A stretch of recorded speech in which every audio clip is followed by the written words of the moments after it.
Bom dia, boa tarde, boa noite para você que está nos assistindo ou atrás de uma tela do celular, da tela do seu computador, da tela da sua Smart TV, começando o nosso 18º episódio do nosso 61 Podcast, o original, o podcast da nossa capital. Olha só, do meu lado direito, mais uma vez, o Batman e o Robin, não posso esquecer de apresentar, antes de falar dos nossos patrocinadores, meu amigo Ronan Carlos, bom dia, boa tarde, boa noite. Olá, meu amigo, tudo bem? Mais uma vez, muito obrigado por estar aqui junto com esse episódio especial de hoje. Especialíssimo. Antes de apresentar a vocês a nossa convidada de hoje, quero agradecer aí a nossa Academia Corpo e Saúde, referência Academia de Brasília, atacadão do suplemento, melhor preço e qualidade aqui. Acreditar, aqui é fera no marketing e na publicidade. E atenção, você que quer local, um espaço para fazer o seu podcast, a gente aluga, a agência Acreditar aluga o espaço para gravar o seu podcast, tá ok? JK Laboratório, nosso resultado é a sua satisfação. Franguito, o melhor frango e mais crocante da cidade. Mamute, o melhor energético de Brasília. Na Mão Sushi, Santa Pizza, mais de 20 anos de tradição. Steak Bu, melhor churrascaria de Brasília. Doce da Chefe, os melhores doces de Brasília. Olha só, vamos para uma breve introdução. Eu já tive um contato, um belo contato, uma bela conversa na manhã, se não me engano, de quarta-feira. Em Taguatinga, me recebeu super bem. Inclusive me deu vários conselhos e vamos tentar executar esse ano. Mas daqui a pouco a gente fala sobre esse papo que eu tive com ela. E hoje quem está aqui nos nossos estúdios? Nasceu em Brasília, foi criado em Taguatinga Sul, morou no Parque Sul antes de morar no Lago Sul, sempre estudou em escolas públicas, passando pela Escola Normal de Brasília. Cara, faz tanto tempo que eu não escuto Escola Normal de Brasília. Escola Normal que queria ser professor, né? Tinha magistério lá, né? De Brasília. Caseb e depois em Taguatinga Sul. E o curso de idiomas foi feito no Centro Interescolar de Línguas, o CIL. Também passei pelo CIL lá atrás do Setor Leste. Em 2012, formou-se em Direito pela Unieuro e passou na OAB. Logo na primeira tentativa. Que é isso, hein? Casada com o governador de Brasília, Ibanez, a primeira dama do DF é secretária de Desenvolvimento Social. Isso é só um pouco da nossa ilustre convidada de hoje. Seja muito bem-vinda, Maiara Rocha. Tamo junto demais. Que isso, hein? Maiara, pode ficar tranquila que fica à vontade. A casa é sua. Primeiramente, quero agradecer essa recepção. E falar da vida pessoal é algo que mexe com todo mundo e comigo não seria diferente. Certeza. Mas eu só queria começar corrigindo um ponto. Eu fui moradora de Taguatinga Sul nos primeiros anos de vida, mas a minha grande parte foi em Taguatinga Norte. Então eu passei ali grande parte da minha infância na M Norte. M Norte. E depois na QNL. QNL. Na Nova ou na Velha? Na QNL 2. Na 2, lá em cima. Então, assim, foi Taguatinga Sul, M Norte, QNL. Foi muito mais, a vivência foi muito mais em Taguatinga Norte. Taguatinguense de coração. Taguatinense de coração mesmo. Eu gosto demais daquele lugar. Taguatinga é bom demais. Eu brinquei ontem, né? A gente estava conversando e eu falei que o DF é um ovo de codorna. E a gema desse ovo de codorna está em Taguatinga. Taguatinga. Essa expressão aí, ela me falou, eu não conhecia. Né? Se não foi morador de Taguatinga, tem família em Taguatinga ou frequentou ali momentos de lazer em Taguatinga, né? Então, eu acho que nós estamos praticamente a mesma idade aqui. E teve uma época em que Taguatinga era o coração do lazer mesmo. Muita gente saiu do plano piloto de outras regiões administrativas para se divertir em Taguatinga. Eu, por exemplo, comecei minha carreira de DJ em Taguatinga, porque antigamente não tinha boate aqui, era em Taguatinga. Então, o pessoal, todo mundo descia. Mas você posso te chamar de quê? Secretária, primeira dama, Maiara? Bom, acho que eu vou deixar bem à vontade, né? Acho que hoje aqui, como é para conhecer mais esse lado pessoal, acho que seria interessante a gente tratar mesmo como Maiara. Por que eu tô te perguntando isso? Eu passo um pouquinho do que a senhora passa. Por quê? Porque eu sou estereotipado como irmão do famoso. Ah, meu irmão da Hungria. Ah, não sei o quê. Antes de dar um bom dia pra mim, o pessoal pergunta, como é que tá seu irmão? E eu acho que você passa um pouquinho do que eu passo. Então hoje a gente quer conhecer a Maiara, não é isso, Ronan? Isso aí. A Maiara Noronha. Verdade. Sem ser política, sem ser a Maiara, esposa do Ibanez, sem ser a Maiara, primeira dama. O que a Maiara fez, onde ela estudou, qual o círculo de amizade, o que gosta de fazer, o que gosta de não fazer. Isso que é importante aqui nesse podcast. Os traumas, né? Os problemas. Os traumas. Principalmente. O porquê. Eu acho que quem está acompanhando a gente pode também ter essa dúvida. É o do porquê que eu resolvi mesmo me aprofundar nesse momento que até então não é meu, né? Do meu marido, é do Ibanez. E tudo isso tem tem um porquê. Não começou só porque eu gosto e ele está na política. Começou pelos traumas que eu tive, inclusive, no passado. Então, por eu ter vivido tantas coisas lá atrás, foi que eu consegui ter esse gatilho de querer também aproveitar esse momento que é dele para contribuir com o governo, mas principalmente para me superar. Então, é um momento que, para mim, é muito importante. A história é dele, mas para mim também é muito importante. Então, vamos lá. Maiara, quem são seus pais? De onde vieram? Como chegaram a Brasília? Bom, meus pais são 2 piauienses, por ironia do destino, né? Também? Então eu falo que Ibanez tentou fugir do Piauí, mas o Piauí foi até ele. Então os meus pais são 2 piauienses, os 2 de Parnaíba, no Piauí. E estudaram juntos lá em Parnaíba, mas no 2º grau, minha mãe veio primeiro para Brasília com a família e em seguida veio o meu pai. Já se então, conheciam lá? Eles se conheciam da época de escola, mas eles não tinham relacionamento. Sim. Então, quando meu pai veio para Brasília, que eles se reencontraram, meu pai trabalhava Repetiu, no supermercado, né? Porque seu pai piauiense veio de lá, namora com sua mãe no Piauí. Você, filha de piauiense, encontra um piauiense. Repetiu. E aí, meu pai trabalhava num supermercado, eu não vou lembrar o nome, e minha mãe já trabalhava na secretaria, acho que ela já chegou aqui, já foi para a Fundação Hospitalar, eu não me lembro direito. Que ano que eles chegaram aqui? Ou seja, se eu tenho acabei de fazer 34 anos, eles estão aqui há uns 35, 36 anos já de foram Brasília. para Taguatinga? Já foram para Taguatinga. Sul. Meu pai, quando ele veio para Brasília, ele foi morar foi morar de favor na casa dos irmãos, né?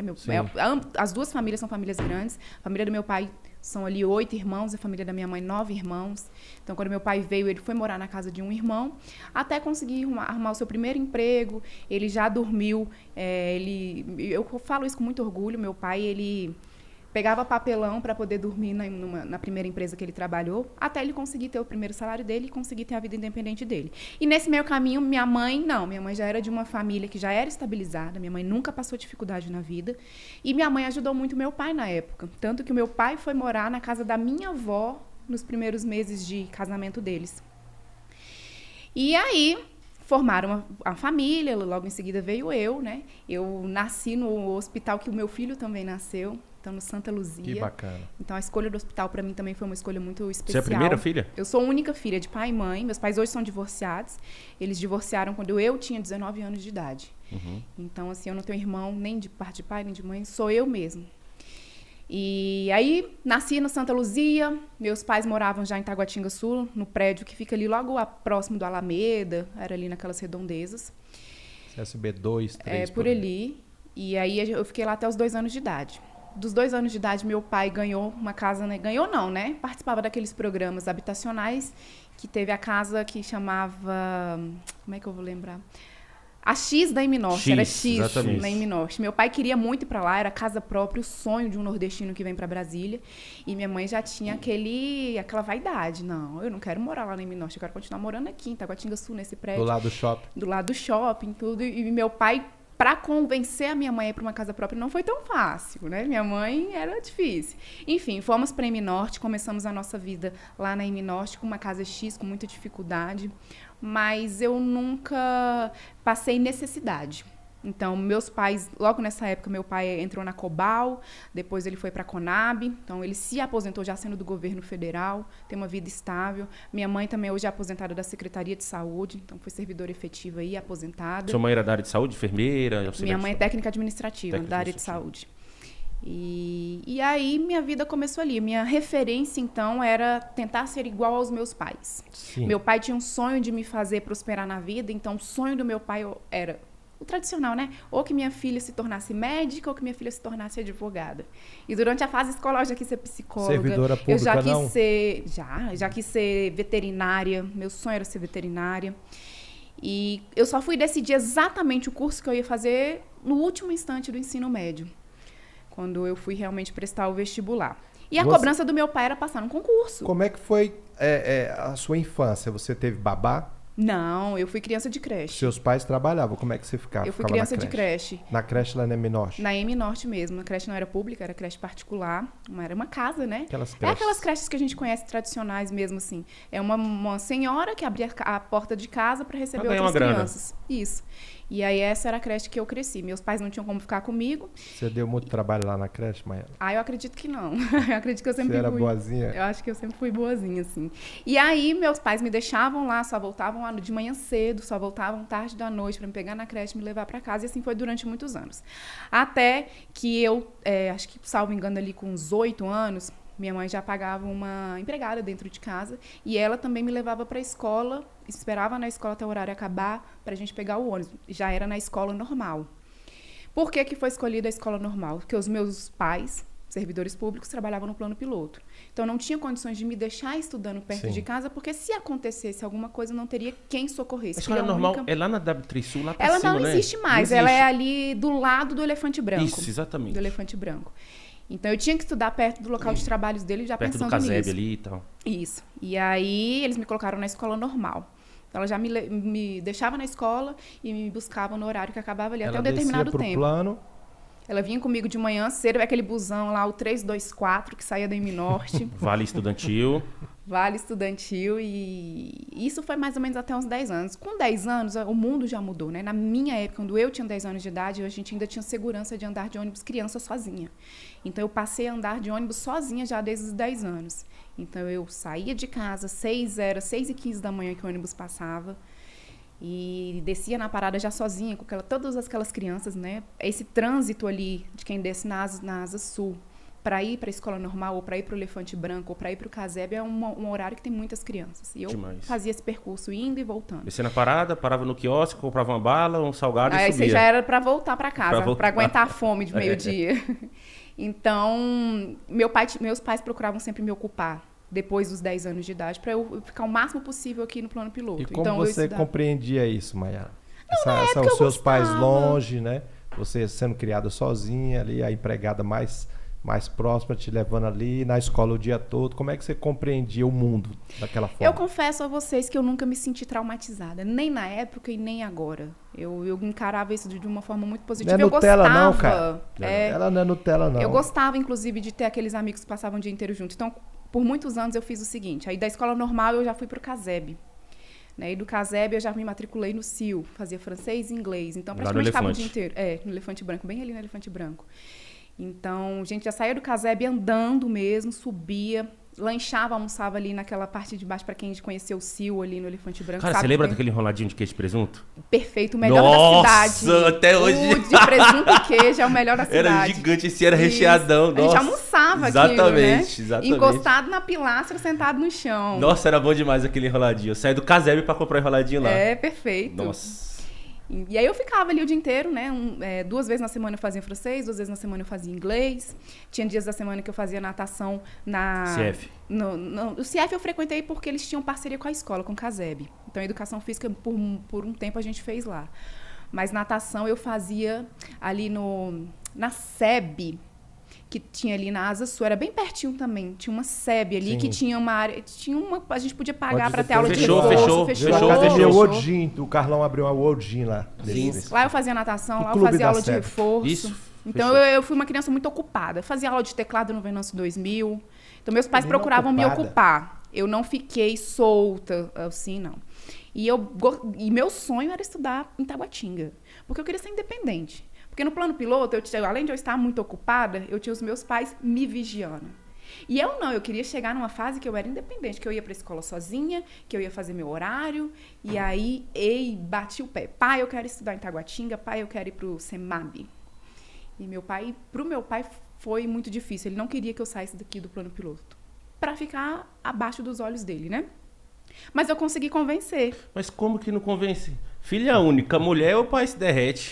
Certeza. E aí eu convenci e aí pedimos a transferência para o CEMAB de Taguatinga. Era mais perto de casa, então poderia dormir um pouquinho mais, né? Não acordar tão cedo quanto ir para a Asa Sul.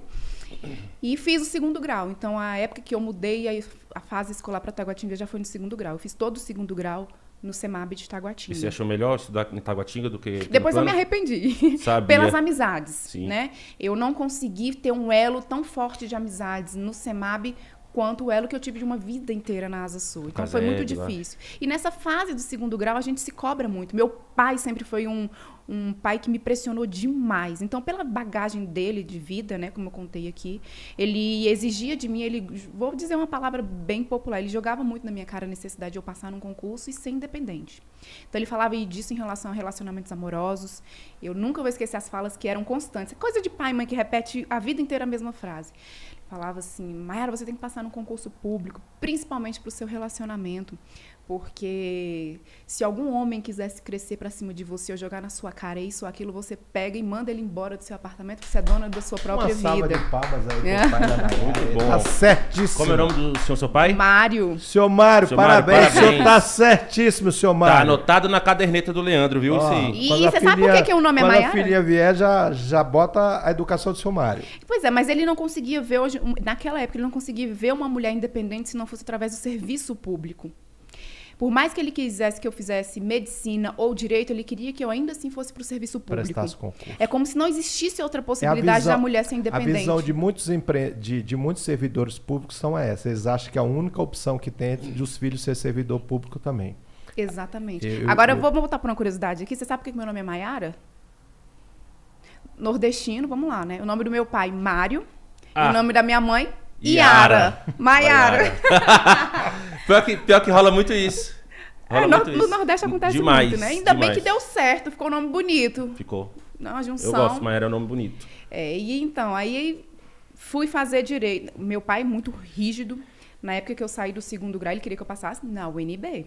Ainda tentei pelo PAS. Foi a única prova que eu tentei foi pelo PAS. Eu não tentei o vestibular tradicional da UNB. Mayara, lá no SEAB, ali na QSA. Isso. Você comeu ali na lanchonete do Júlio, ali uns salgadinhos que tem ali do lado?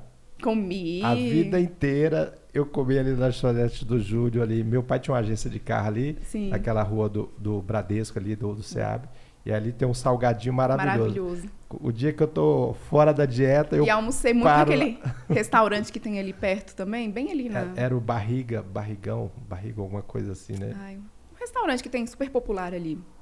Almocei muito ali também.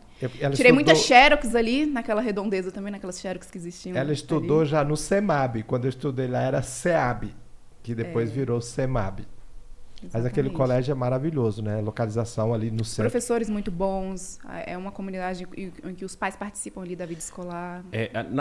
Quando eu saí do Ocidental, eu vim estudar o ensino médio ali no Setor Leste. O Setor Leste, na época que eu estudei, há muito tempo atrás, foi considerado, acho que a segunda ou terceira melhor escola do Brasil. Foi. E assim, para você que está assistindo que não é de Brasília, os pais da garotada da década de 80, 90, qual o sonho dos pais em relação ao filho? Que ele estude numa escola pública boa, que ele preste o PAS e passe na UNB e passe no concurso público. Eu fiz tudo diferente. O cronograma, né? É o cronograma da vida do candango, do brasiliense. UNB, concurso público e uma escola pública boa. Acabou. É verdade. Essa escola lá do Setor Leste não é muito boa não, hein, Leandro?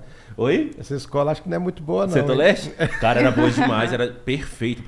E na Asa Sul tinha uma disputa, né? Era assim, Elefante Branco, Setor Leste e Polivalente. E o Caseb também. Não, mas eu lembro que a disputa maior era assim, essas três. E tinha briga? Polivalente, o grupo do Polivalente com o grupo do Setor Leste. E o Setor Leste era bom porque você saía do Setor Leste, atrás do Setor Leste tinha uma estrutura top que fazia natação, piscina semi-olímpica, e atrás tinha um CIL, que era o Centro Interescolar de Línguas. Então ficava o dia todo, era como se fosse um colégio de tempo integral.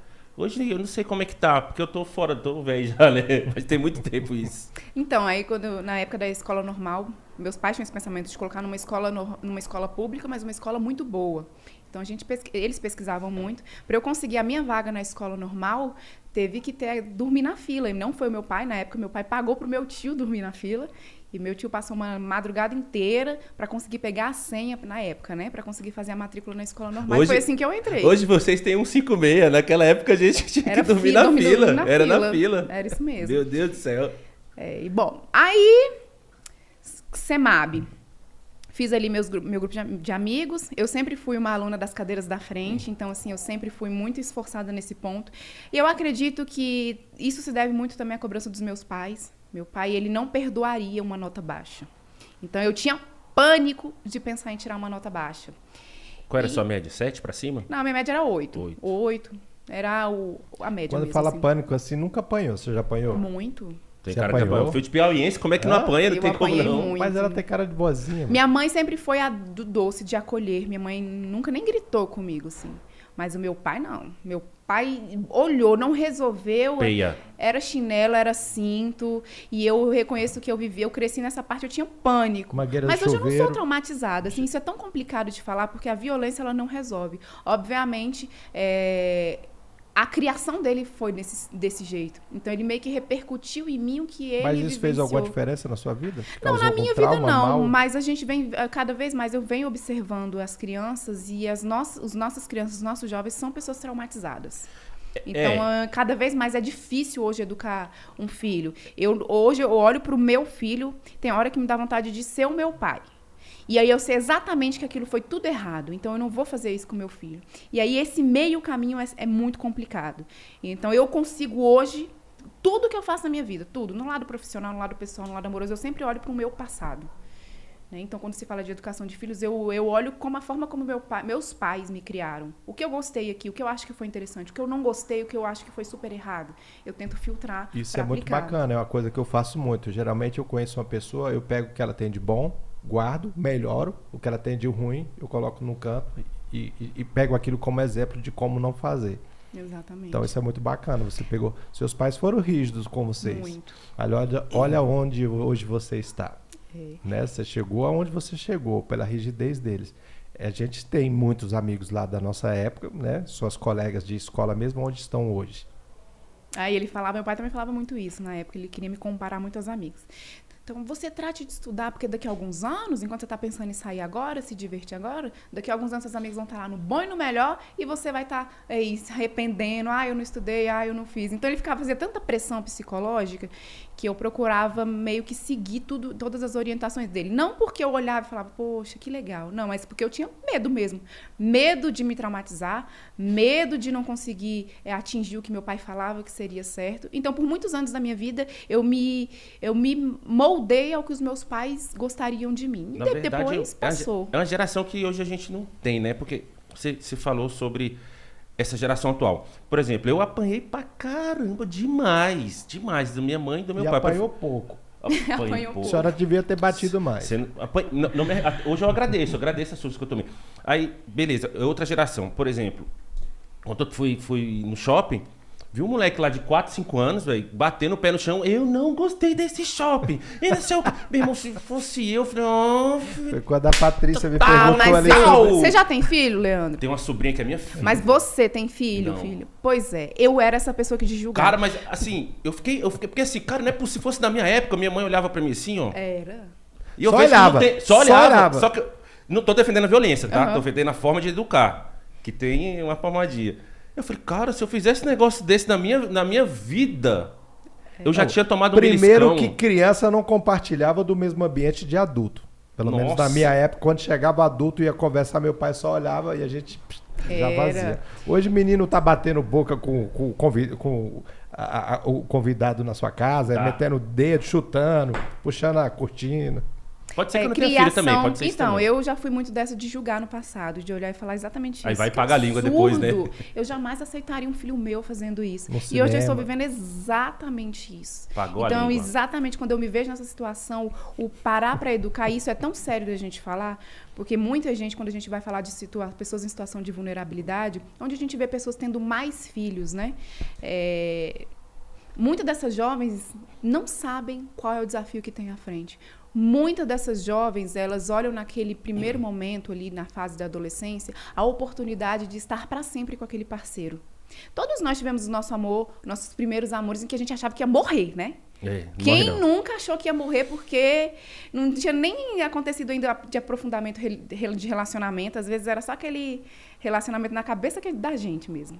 Mas só o fato de a gente achar que acabou aquele namoro que a gente achava que vou tinha. morrer. Eu queria morrer, eu vou morrer. Então eu vejo muito nessas jovens que elas também acham que aquilo ali vai ser o elo eterno.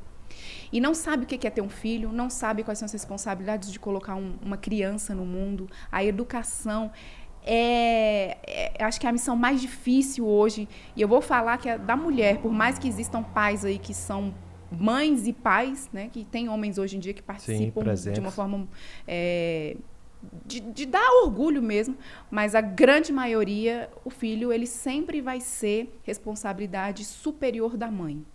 É a mãe que para tudo para resolver um problema de saúde, é a mãe que vai parar tudo para cuidar de um filho. E quando eu olho para essas jovens que interrompem ali a sua juventude para cuidar de uma criança e aí não cuida do jeito que tem que cuidar, não dá a orientação que tem que dar, larga a criança para que ela cresça ali no mundo, aí a gente começa a encontrar a violência na fase da adolescência, né? O caminhar já se torna torto. Então, educar, para mim, hoje eu tenho a plena convicção de que é a missão mais difícil que uma mulher pode ter. Esse seu olhar crítico, principalmente depois dessa opinião que você está dando, ficou mais clínico depois que você assumiu essa pasta da CEDEST? Então, com certeza, quando o Matheus ele nasceu no dia 15 de dezembro, a posse do Ibanez como governador foi no dia 1º de janeiro. Ou seja, do dia 15 de dezembro para o dia 1º de janeiro. Foi muito em cima. E naquela hora eu estava meio perdida na vida. Foi parto normal, Matheus? Não, foi cesárea. Eu estava meio perdida, eu não sabia nem o que eu estava fazendo da vida, o que ia acontecer, sabia de nada. Estava meio assim, solta. E minha primeira visita oficial acompanhando o Ibanez foi no Hospital da Criança.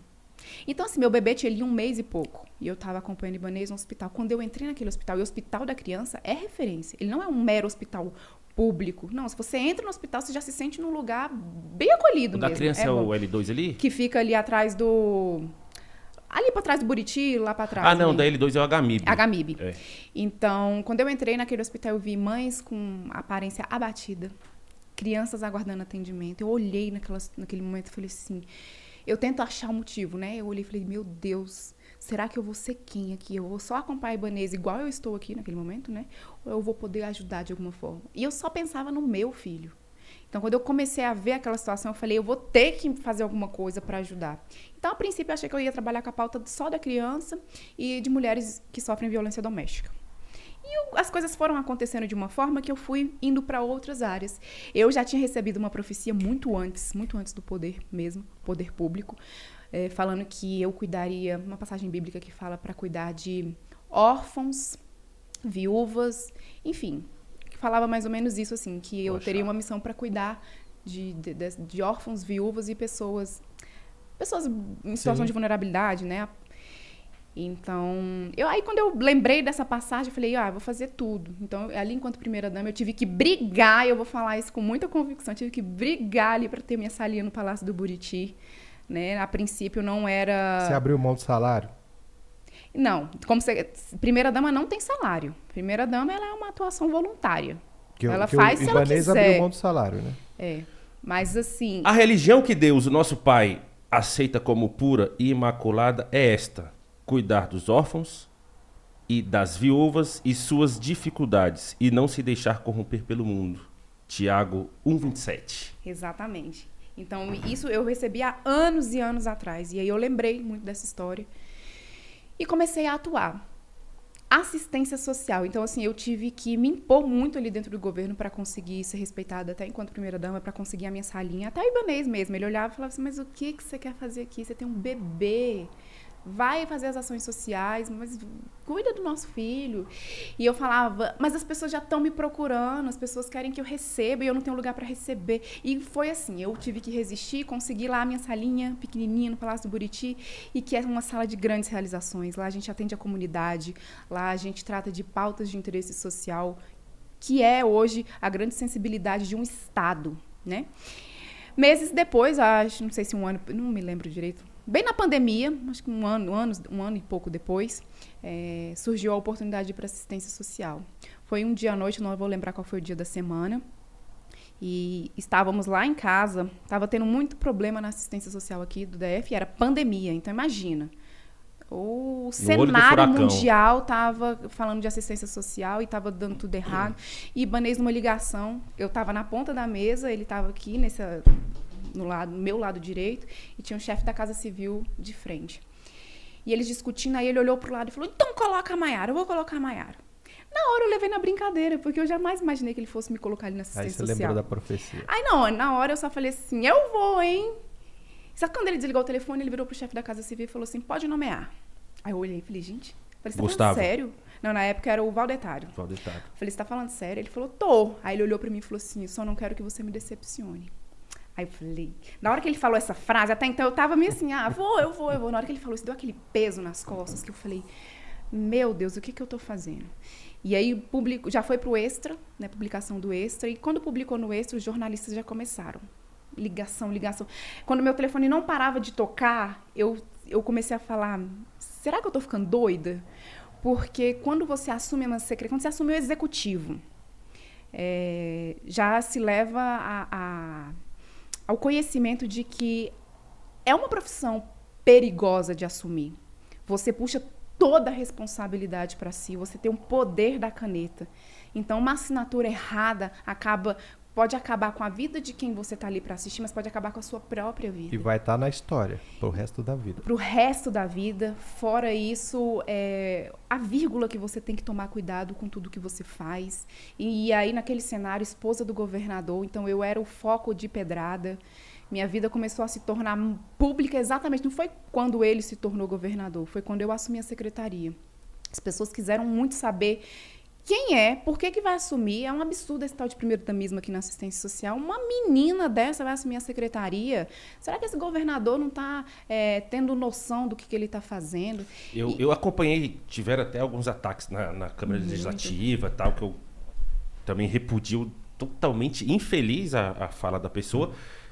E o pessoal julga muito a pessoa por ser a pessoa que é na sociedade. Ela é esposa do governador. E aí, por ser esposa do governador, ela não tem capacidade? Não tem uma história antes? Não tem uma história? Cara, o ser humano é muito sujo, é muito podre o ser humano. Não tem como. Ele pré-julga a pessoa antes de saber a sua capacidade de executar um serviço que lhe foi dado. Ali não foi um pré-julgamento, foi uma condenação, né? Total. Então, quando eu vi todas aquelas críticas, não era crítica só de criticar, era crítica de massacrar, de humilhar. Então, quando eu me vi naquela situação, eu tinha uma responsabilidade comigo. Aquela frase do Ibanez não saiu da minha cabeça até hoje. Não me decepcione. Eu tinha que mostrar até o que eu não conhecia de mim mesmo no lado profissional. Eu tinha que arrancar de dentro de mim uma força, uma garra, uma vontade de aprender, de me impor. E aí eu montei um time maravilhoso na assistência social. Eu não vou levar esse ouro só para mim, de dizer que sou eu apenas que mudei a história da assistência social, mas os servidores que hoje estão conosco lá, né? Então, eu falo que quando Deus dá ordem, Ele também dá força e coragem. Então, Ele determinou e eu acredito muito nisso. Se não fosse com a mão de Deus ali, eu jamais daria conta de levar a assistência social como eu venho levando. E também, vamos voltar lá para o pessoal. Você foi preparada para isso. Você terminou o seu 2º grau e como é que foi a sua entrada na faculdade? Não, então. Aí terminei o 2º grau, não passei na UNB, né? Meu pai falou assim... Frustrou seu pai, né? Meu pai falou, não pago faculdade particular. Você vai estudar, você vai fazer o vestibular e você vai passar na UNB. E aí, na época, eu ainda estava ali... Comecei a, de novo, fazer meus cursinhos, né? De inglês, e não tinha terminado ainda. Estava fazendo o curso de inglês. E aí... fui ficar 1 ano estudando por conta própria para fazer o vestibular do final do ano para poder passar na UNB. Nunca cheguei a fazer essa prova, né? Porque depois de 1 ano sem fazer faculdade, na cabeça do meu pai eu fiquei 1 ano parada, eu não fiquei, mas na cabeça do meu pai eu fiquei. E aí ele resolveu, falou assim, quer saber? Vou pagar logo a faculdade para ela. E aí me matriculou na Unieuro.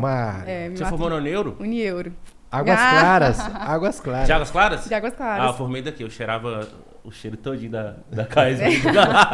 Eu peguei algumas aulas aqui, né, na L2, mas a meu grande parte da grade mesmo foi em Águas Claras. E a decisão, direito?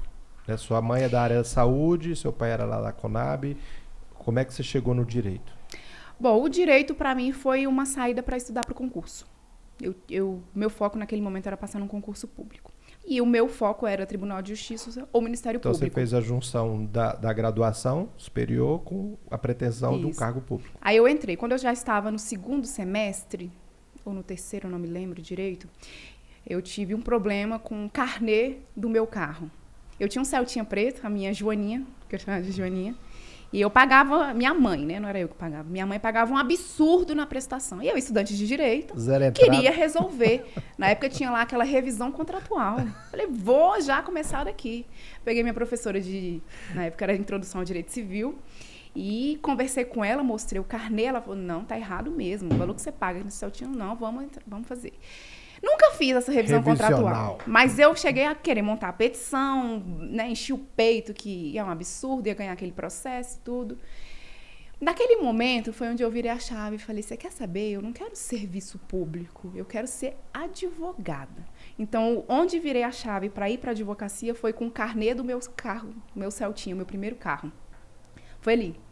E aí eu comecei a pesquisar muito escritórios de advocacia, como que eram os advogados e as mulheres da advocacia. Então, assim, o glamour da profissão, o empoderamento na profissão. Eu olhava e falava, eu quero ser advogada. Então, a partir daquele momento, eu comecei a focar nisso. Dentro do direito, todas as aulas a gente vai olhando e vai falando, nossa, já me deparei com essa situação uma época atrás. Nossa, ela serve muito para a nossa vida pessoal, né? Exatamente. E aí, inclusive, a minha segunda fase da OAB foi em Direito Civil. Eu tinha uma professora que eu admirava muito na faculdade, nem sei se ela vai assistir isso, mas era a Ludmila Lara. Não sei se você chegou a pegar alguma aula com ela. Não. Ludmila Lara. A minha segunda a prova da segunda fase da OAB parecia que tinha sido redigido por ela. Parecia que ela tinha feito a prova para mim.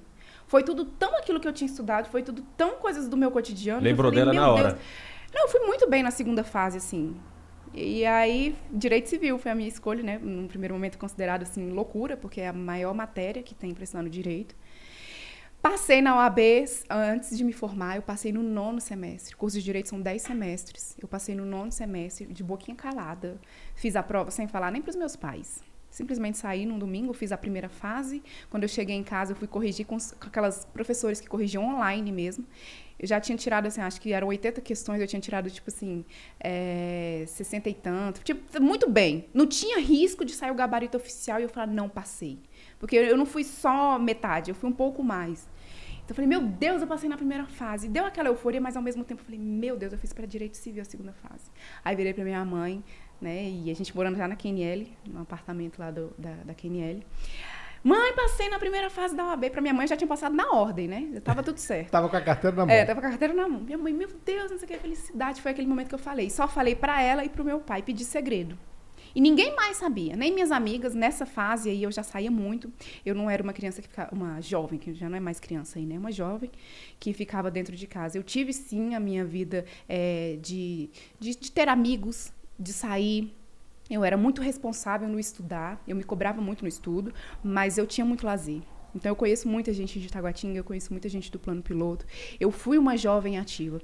E nessa época, eu continuei, nos primeiros momentos, saindo, só que de uma forma muito leve. Eu, em vez de sair sexta, sábado e domingo, eu comecei a sair só um dia na semana, sem falar nada para nenhuma das minhas amigas. E fui fazer a segunda fase. Achei que eu não fosse passar, né? Enfim. Não tinha visto toda a matéria ainda, e aí passei na segunda fase. Quando eu passei na segunda fase, eu gritei isso pro mundo inteiro. Minhas amigas ficaram assim, porque muitas das minhas amigas faziam direito. E não passaram. Estávamos na mesma fase de vida e nem tinham feito a prova. Porque era 9º semestre, você não tinha obrigação de fazer a prova.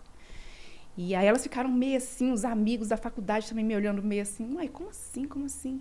E aí eu fiz o 10º semestre já com uma leveza. Com a OAB na mão. Não, eu fiz o 10º semestre assim, flutuando, já me sentindo assim. Chegava na sala com a carteirinha. Carteirinha na... Ah, mas deixa eu contar, vamos contar aqui que eu tava conversando com ele aqui ontem no telefone. Uma fase, e é uma pessoa que eu quero muito. Nós vamos chegar lá. Vamos chegar nessa parte? Então, lá. Eu acho que eu vou parar aqui e a gente falar daqui a pouco. A gente vai falar na hora do quadro. Na hora do quadro a gente vai falar. Mas deixa eu só entrar nessa parte um pouco. Mas, é bom quando você tem uma visão espiritual de ver as coisas. Você está falando assim, poxa, minhas amigas não fizeram o AB. Eu já tinha passado, eu fiz o 10º semestre já com o AB praticamente só para botar na mão. Então, Deus já vinha trabalhando na sua vida lá atrás. Deus vinha te capacitando, Deus vinha te preparando. Então, esses aí são códigos que, às vezes, quem não olha com a visão espiritual não vai pegar. Com certeza. É porque você acabou de falar aqui. Você foi lá caladinha, fez a sua prova da AB, primeira fase, segunda fase, passou. Deus estava te capacitando e quando você contou para suas amigas, passei no AB. E aí eu vou falar aqui da parte que eu me sentia muito frustrada e às vezes que eu me apegava muito a Deus. Na época da faculdade, eu tentei fazer várias provas para estágio. Então, para você fazer estágio no Ministério Público, você tinha que fazer uma prova. Para você fazer estágio no TJ, você tinha que fazer uma prova. Defensoria tudo, e tal. Todas você tinha que fazer uma prova. Bons estágios, os estágios mais concorridos, você tinha que fazer uma prova. E aí eu lembro um dia que eu tinha que sair de Taguatinga para ir para a UNB fazer a prova do Ministério Público, para estágio no Ministério Público. Eu nunca tinha entrado na UNB. Eu não sabia andar na UNB. A UNB é uma cidade. E aí eu saí de Taguatinga no meu Celtinha. Achei que tinha chegado num bloco lá, eu vi o UNB atrasada, porque quem me conhece sabe que o maior defeito é andar atrasada. Não, isso foi desde sempre, né? E aí nessa época... Bem que você não é parente do Leandro, né? Não chega atrasado, não. Não, porque eu tenho um problema de insônia. Aí. E nesse dia, eu cheguei atrasada. Só que quando eu cheguei, ainda tava faltando, tipo assim, 1 minuto, 2 minutos pro portão fechar. Estacionei o carro longe, saí correndo para entrar. Quando eu fui para entrar, não era o meu bloco. O meu bloco era outro bloco. Quando eu olhei, falei, impossível chegar. Mas eu ainda fui tentar até o último momento. Eu vou tentar até a hora do não. Saí, voltei pro carro, correndo, suando. Olha onde que é? E aí o povo no meio da rua ficava perguntando quem era dali da região. Eu apontava, é ali, não sei o quê. Aí cheguei, quando fui pra entrar, Waze, não tinha portão fechado. Não tinha Waze. Portão fechado. E eu lá no portão, pelo amor de Deus, a prova da minha vida, abre esse portão. E o portão tem como. E as mães... Imagina a cena, ela agarrada na grade. Aí tinha umas o mães, meu pai os me pais... mata. As mães, os pais olhando assim pra mim. Não foi dessa vez, tenha calma. Eu entrei no carro, gente, eu chorei tanto nesse dia. Eu me senti aquilo que o deputado falou de mim. Uma inútil, uma fútil. Meu Deus, como eu me senti culpada nesse dia do estágio. Eu chorei, conseguiu. Eu me senti assim, Então perdeu mesmo o estágio? Perdi o estágio, não fiz essa prova nem nada. Mas eu me senti muito ruim naquele momento. Aí eu falei, cara, eu não tenho capacidade nem de prestar uma prova. Nada dá certo na minha vida. Aí eu voltei àquela EPTG. Porque nessa fase da vida, quando eu estou falando dos nossos jovens, tudo pra gente é muito, nessa fase da adolescência ou da juventude, tudo é muito intenso. Tudo. Quanto mais a idade vai avançando, mais sábio e madura a gente fica controlando as nossas emoções. Sobe na cruz, põe um prego, se crucifica. E aí eu andava aquela IPTG toda ali, ouvindo música gospel. Aí tinha umas músicas que falavam diretamente comigo. Aí eu chorava, desabava. Aí chegava em casa. Aí, ok, engolia o choro e vida que segue. Então... Aí, esse é um momento que eu queria falar, porque esse percurso da IPTG, muita gente que vai acompanhar esse programa faz esse percurso da IPTG. Uns no busão ali, né, andando, outros no carro. Tem algum episódio no busão aí que Eu já roubaram meu celular no busão, sem eu nem perceber. A bolsinha de lado a gente usava na época das meninas. Celular novo, aquele novinho que você tinha acabado de comprar. Acabado de comprar. E bolsinha de lado, alguém pegou. Nunca, nem percebi na hora. Eu só fui perceber quando eu estava chegando no portão de casa, que eu fui abrir para pegar a chave de casa e não vi o celular. Aí fui parar no terminal de ônibus para falar, mas não achou nunca, né? Jamais, na época, principalmente. Então, já tive esse episódio do busão. Dormia, amava dormir no busão, botando a cabeça. Era bom, né? Assim. E eu acordava sempre uma parada antes. Sabe, o Deus que acorda a gente uma parada antes? Então, Deus me acordava sempre antes. Então, eu descansava, conseguia quando o ônibus não estava cheio, né? Mas isso até quando o ônibus estava cheio. Eu conseguia, quando o ônibus pegava o ônibus cheio, ali, o 324, eu sabia exatamente quem ia descer onde. Então, eu já ficava em pé, perto da pessoa que ia descer. Mulher bonita, será que ficava em pé? Ficava. E essa jovem não aparecia nem um cavalheiro lá, não, Maia? Aparecia, não. Meu amigo, nenhum. Na época que eu pegava meu baú, mulher bonita ficava em pé, mas mesmo ficava jeito. mesmo. Não ficava. Mas, rapaz... Não, meu filho, o banco do busão é disputado. E aí... Bom, eu acho que esse episódio do estágio foi um dos exemplos que eu falei. Então, a IPTG é um momento que muita gente que passa por ali tem suas dores, suas amarguras, seus traumas, seus sonhos. Às vezes, na ida tá com um sonho, né? E na volta tá vindo com um sonho não concretizado, uma frustração. Então, assim, a IPTG acho que tem um poder ali sobrenatural. Então, eu passei... decisão. Eu passei muito ali ouvindo música gospel, refletindo na minha vida. Então, quando o primeiro concurso que eu passei já foi do bombeiro, antes da prova da OAB. Foi exatamente... O 9º semestre foi um semestre de decisão. Bombeiro, acredita? Você passou para esse concurso? Passei, olha só como é que foi essa história. Como é que tu acorda? Meu pai... fazer concurso pro não, bombeiro? não foi assim. Não fui eu que fiz a inscrição. Foi o meu pai. Meu pai, ele ficava antenado. Qualquer coisa, servidor público, qualquer coisa. Nos editais, né? Não, meu pai era assim, saiu o concurso X, você vai fazer. Saiu o concurso, você vai fazer. Eu tava no 9º semestre da faculdade. E a pressão só aumentava do meu pai. Com a B na mão. Não, eu ainda não tinha passado. Não, ainda nem tinha feito. A primeira prova que eu fiz foi ali. Bombeiro, Tribunal de Justiça e o concurso do Ministério da Defensoria Pública na época. Foram esses 3, os primeiros concursos. E aí, meu pai fez a inscrição dos 3, pagou a inscrição e me entregou. Bombeiro? Aí ele passava lá, era Bombeiro, Tribunal de Justiça e Defensoria Pública. TJDF. E aí ele passava na banquinha de jornal e comprava as apostilas. Aí aquelas apostilas, comprava e me entregava, e para ele eu ia passar ali. Seu Mário não é fraco, não. Aí eu ia estudando. O único concurso que eu não estudei foi do Bombeiro. E foi você o único. Eu estudei TJ e Defensoria Pública, igualava mais ou menos algumas matérias, então eu estudei para esses concursos. Eu jamais, gente, imaginar que eu passar no Bombeiro. Física, Química, Biologia. Eu nem lembrava mais disso da escola. Mas, enfim, fui fazer a prova. Sabe o que eu olhar a prova? E na época já era... Não sei nem se era CESP que chamava, mas era da UNB. E eu fui fazendo a prova assim, e eu estava achando tudo tranquilo. Eu fiz a prova, terminei, entreguei o gabarito. Não voltei mais para olhar resultado, porque para mim eu não ia passar. Apesar de ter achado a prova tranquila. Na época a gente não tinha o WhatsApp. Era celular da gente ligar.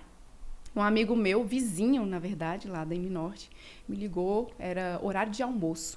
Eu já tinha saído da escola, da faculdade, já estava ali no setor comercial sul. Eu tinha ido onde ali no setor comercial sul? Não me lembro. Eu sei que eu estava estacionando ali no setor comercial sul quando meu celular toca. E tu horário de almoço. Vaga ali? Horrível, tu né? Achava? Aí meu telefone toca. Quando eu olhei, meu amigo. Aí ele olhou. Alô, Maiara, você fez concurso do bombeiro? Eu falei, fiz. Já achei estranha a pergunta, né? Aí ele, não, porque eu tô olhando aqui a convocação pro TAF. Aí tá aqui, Maiara Noronha de Albuquerque. Eu falei, gente, será que é a Maiara? Aí eu falei, mentira. Aí ele, Aí eu falei, pra quando é isso? Aí ele falou, tal dia. Só que eu não acreditei nele. Eu falei, não, então tá, depois eu te ligo. Desliguei o telefone. Não fiz o que eu tinha que fazer no setor comercial. Saí correndo pra ir pro estágio. Porque eu tinha que chegar no computador, abrir o site lá da UNB pra verificar se era verdade o que ele tava falando. Tava lá, gente, a convocação. Eu tenho até essa convocação aqui. Convocação pro TAF, dia tal, horário tal, não sei o quê. Era, tipo assim, menos de 30 dias que eu tinha ali pra fazer esse... Eu achei que eu já ia sair da faculdade, era concursada, era nível superior, né? Então, eu tinha que... Meu raciocínio era, não, eu vou ter que entrar com uma ação para poder segurar a minha vaga, porque eu ainda não vou estar formada. Me achava. Estudante de direito. Não, estudante de direito. Eu falei para você o que ontem, Wallace? Estudante de direito, né? Já estava pensando em entrar com a ação para segurar a minha vaga.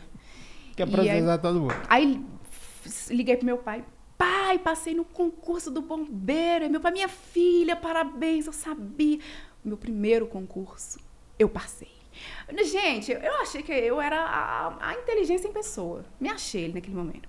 Por fim, meu pai também achou, falou pra todo mundo, minha filha passou no concurso bombeiro, só que eu ainda ia fazer o TAF. Aí uma menina nova, magra, quem imaginou que iria reprovar num teste físico? Tu reprovou? Meu pai quis me matar. Eu ia acabar de te perguntar isso. Eu ia falar, Maiara, quando você estava fazendo concurso, você estava fazendo treinamento pro TAF? Eu ia te perguntar isso não agora. Tava. Eu me achava, eu achei que jamais isso seria um empecilho para mim. Jamais. E aí, na época, eu me matriculei na academia Corpo e Saúde. Corpo e Saúde, da QNL. Eu tinha a Corpo e Saúde da M-Norte, um tempo depois eles abriram ali no começo da QNL e foi lá que eu me matriculei. Entrei lá, me matriculei, o professor veio, eu falei, então, eu passei no concurso do bombeiro. Aí eu tô aqui querendo treinar. E ele olhou pra mim e falou assim, você passou, algumas pessoas entraram aqui também, outras pessoas iguais a mim, entraram aqui também. Mas vamos lá. Aí já vamos fazer primeiro dia já um teste. A barra. Péssimo. Aí ele, não, mas calma, a gente tem um tempo aí e tudo. Os dias foram passando e eu não conseguia fazer a barra. Eu não conseguia fazer aquela barra. Correr pra mim também era um desespero. A única coisa que eu conseguia fazer bem era a natação. Nadar eu conseguia, mas o correr e a barra pra mim era um desespero. E eu tava no estágio, então eu tava fazendo faculdade, fazendo estágio, e à noite eu ia pro Tagua Park simular as minhas corridas. E no final das contas não deu certo, mas depois a gente vai falar de uma pessoa nesse meio caminho, que é aquele senhor que eu mostrei, e por que ele foi importante nessa fase da minha vida, mas depois eu falo. Então, assim, eu me frustrei, não passei, eu quis morrer de novo. Outra fase da minha vida que eu queria... Meu pai ficou extremamente decepcionado comigo. Eu não sei pra que, então, que faz essa academia pra ficar com um corpinho bonito, mas na hora de que é pra garantir sua vida, você não consegue passar num concurso por causa de teste físico, Maiara. Frustração de novo. E aí eu fui pro estágio chorando, gente. Todo mundo já sabia que eu tinha passado nesse concurso. Então, assim, já era uma coisa líquida e certa. Contar a história direito pra todo adquirido. mundo. Caramba, eu não conheço. Primeira pessoa que eu conheço que reprovou no Não, tráfico. horrível. E traumatizei. Cara, eu vi vários. Lá no dia que a minha esposa foi fazer da Polícia Civil, eu vi nego chorando. Chorando. Falei, cara, pelo amor de E Deus. foi lá no CIEF, o teste físico. E aí, quando eu saí de lá, eu tive a certeza de que eu não queria mais prestar nenhum concurso que tivesse teste físico. Nenhum concurso. Então, foi o único concurso que eu fiz que tinha exercício, que tinha prova de aptidão física. Não fiz mais nenhum outro. E nos Vamos acelerar, Maiara. Maiara passou no OAB, como é que Aí, não, foi? e depois disso, então, eu me frustrei. Aí me frustrei nessa história do concurso. E aí voltei para fazer a OAB. Por isso que na OAB eu fiz calada. Porque o meu trauma do bombeiro foi muito grande. As pessoas já sabiam que eu tinha passado. Aí na OAB eu resolvi fazer calada e deu tudo certo. Ó, o Douglas Viegas fala isso. Quando você fala, depois você vai ser cobrado pelo que você fala. Eu vivi muito isso. Bom, e aí você fez OAB, passou, como é que foi a posse? Então, eu fiz a OAB no 9º semestre, passei 10º semestre, então tive que esperar me formar, não consegui antecipar nada, eu ainda quis antecipar, mas não deu certo, fiz o jeito que tinha que fazer. E aí, primeira vez que eu fui entrar na OAB, mesmo no prédio da OAB, já foi para pegar o meu certificado. Na época, estava tendo eleição da OAB, e a gestão tinha pressa em entregar as carteiras. Então, não deu tempo de confeccionar a carteirinha vermelhinha. Sim. Eles fizeram uma cerimônia de entrega de certificado Sim. na época. Mas com aquele certificado, você já poderia advogar. Votar. E votar. E votar. Então, foi bem nessa época. Então, eu entreguei a documentação muito rapidamente. Eles confeccionaram, peguei. Então, assim, foi muito rápido. Eu me formei, peguei a OAB. E o candidato da época já era o digníssimo. Na época, era o Ibanez. O Ibanez, ele era... Quem estava na chapa, quem estava na gestão, era... Caputo. Era o doutor Caputo. E quem estava disputando a eleição, já era a segunda vez que o Ibanez disputava, né? A primeira vez ele já tinha perdido. E essa foi a vez que ele ganhou. Então, era ele. Inclusive, eu fui abordada na porta do OAB, quando eles estavam falando que estava tendo eleição, e que o foco era a jovem advocacia. Pessoas que estariam entrando ali na OAB, né? Aí eles já apontavam todas as dificuldades e tudo. E o grupo do Ibanez era o grupo mais animado. Era uma animação, assim. Então, eu queria juntar. Na época, a Anusha, que hoje é minha chefe de gabinete... Pois é, senti falta dela hoje. E olha só como o mundo é muito pequeno. A Alice, que é secretária lá no Buriti, a Alice estudou comigo no CASEB, não comigo na mesma sala. Ela era da 8ª série, eu era da 5ª série. Ela era da escola, do CASEB. E aí, nessa campanha do Ibanez, ela era responsável por alguma agência, enfim, não lembro direito, dos advogados, alguma coisa assim. Ela meio que ligava para os advogados para convidar para participar dos eventos. E ela ligou para a Anusha participar desse evento que ia ter, e onde teria um candidato à presidência da advocacia. E aí, chamou a Anusha chamou a Stephanie e me chamou para a gente fazer esse evento que ia ter lá na OAB, que foi no Clube de Engenharia. E eu fui para esse Clube de Engenharia. Para falar sobre a parte da política da OAB. E aí, quando cheguei lá, eu conheci, naquele meio caminho, eu conheci um defensor público, que também se tornou um grande amigo meu depois, mas hoje a gente já não tem mais esse vínculo de amizade, a vida passou. Defensor público do Defensor Federal? Público, da Defensoria Pública do DF, o Igor. E aí, na época, ele ficou ali do meu lado o tempo todo. E a gente começou a falar da advocacia, ele começou a me incentivar muito. Inclusive, a passar no concurso da Defensoria Pública. E foi ali que tudo começou. Então, na época, eu comecei a participar muito da OAB, justamente porque eu queria me inserir nesse mundo. E eu me inseri. Então, quando o Ibanez ganhou, na época, essa eleição, e eu assumi ali... Foram 3 comissões, salvo engano, no primeiro momento. Do jovem advogado, depois eu fui para assuntos legislativos, do advogado empregado, né? Então, eu assumi isso e dali a minha vida começou a andar na advocacia. Meu primeiro escritório de advocacia que eu trabalhei foi eu fui associada de um escritório de pequeno porte, era uma salinha bem pequena, ali no Brasil 21, e éramos vários advogados ali. Foi a minha primeira experiência como advogada. Um escritório pequeno, mas a gente cuidava de causas do grandes empresários, de quem vai de frente do lado direito. Eu não lembro mais qual o nome. Bloco A. Onde eu comecei a clínica lá? Bloco A do lado esquerdo. Bloco E é o primeiro esquerdo. O que fica de frente pro Parque da Cidade. Esse. Onde eu comecei a clínica. Foi nesse bloco. 915. Sala 915. Acho que era o 8º. Enfim. E aí eu entrei nesse escritório, a gente cuidava de causas de grandes empresas de São Paulo. A gente fazia essa ponte com as empresas de São Paulo, cuidando dos processos que aqui estavam. Nesse meio caminho, eu já conheci o Dr. Jackson Domênico, que também tinha um escritório de advocacia ali. Conheci ele. E aí eu fazia só parcerias em determinados processos. Eu ficava no meu escritório ali no 8º andar, eu não lembro qual era o escritório do Dr. Jackson também. E aí no horário do almoço, ou entre um período e um processo e outro ali, eu subia, via se tinha algum processo que o Dr. Jackson queria fazer parceria, né? O escritório dele tinha muitos associados, muitos parceiros nesse ponto. O Dr. Jackson me ajudou também demais nesse começo da carreira. Então eu juntei os 2 escritórios, eu trabalhava nos 2. E os meus chefes do primeiro escritório, que era Medeiros de Castro, na época, hoje não tem mais esse escritório, eles me deixaram muito livre para isso. Então, eu não fui uma advogada que eu ficava restrita só àquele escritório. Eu podia voar. E eu buscava muito isso. Eu me ocupava demais. Desde a infância, meus pais me ocupavam e eu levei isso para minha vida.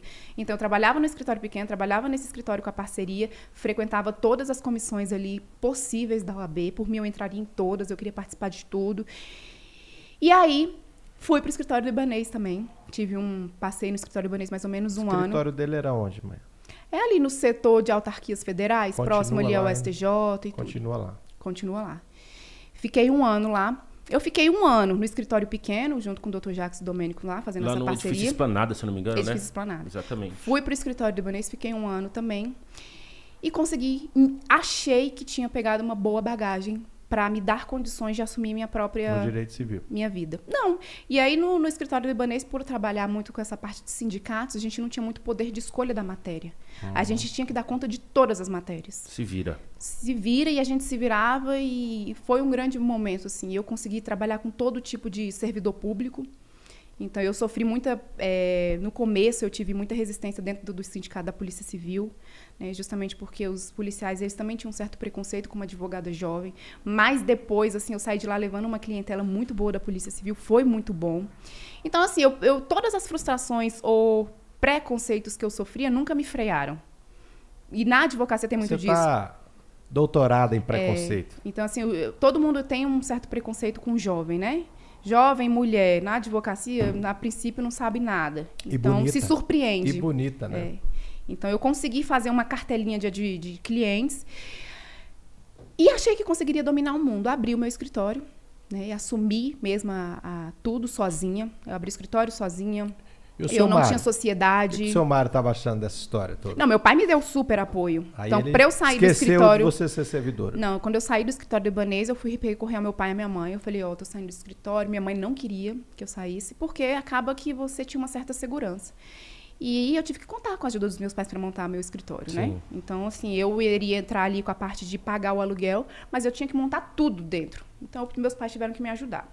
Me ajudaram, montei ali no setor de rádio e TV Sul, no edifício Multiesplanada não, multiempresarial, que fica ali de frente à Conab, praticamente o edifício verde. Sei. Montei e fiquei também ali mais ou menos 1 ano e pouquinho, 2 anos, foi a média que eu fiquei ali. E aí, nesse meio caminho, Banês entrou na minha vida, né? E a gente... Quando você estava saindo do escritório dele? Não, já tinha 1 ano e pouquinho que eu já estava no meu escritório. Já estava no meu, 1 ano e pouquinho. E aí, Banês entrou na minha vida. Nesse momento, quando o nosso relacionamento se tornou público, a minha advocacia começou a entrar em... Vamos dizer assim... Os clientes já não queriam me procurar pelo meu escritório. As pessoas já me procuravam para ter acesso ao escritório dele. Então, o meu escritório era a porta de entrada para ir para o escritório dele. Entendi. As pessoas queriam o nome que ele tinha na advocacia. Então, naquele momento, começou a ficar muito difícil para mim. Porque aí tudo era encaminhado para o escritório dele.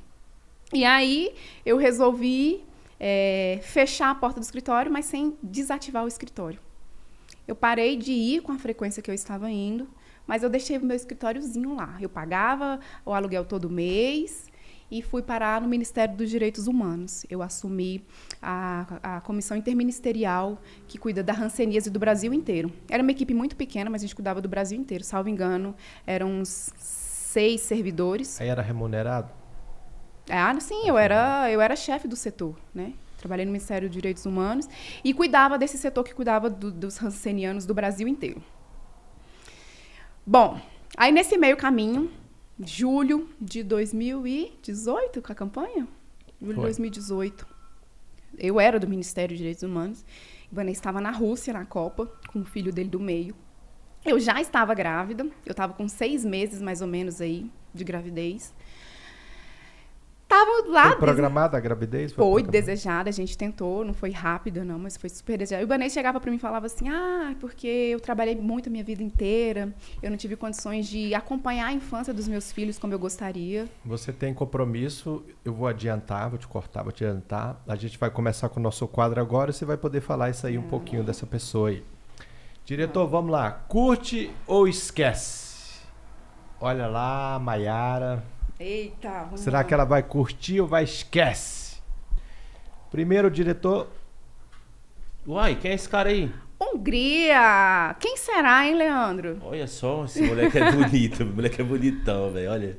Curto muito a Hungria. Admiro tudo que ele viveu, né? A forma com que ele impacta os nossos jovens aqui, que principalmente que vivem em situação de vulnerabilidade.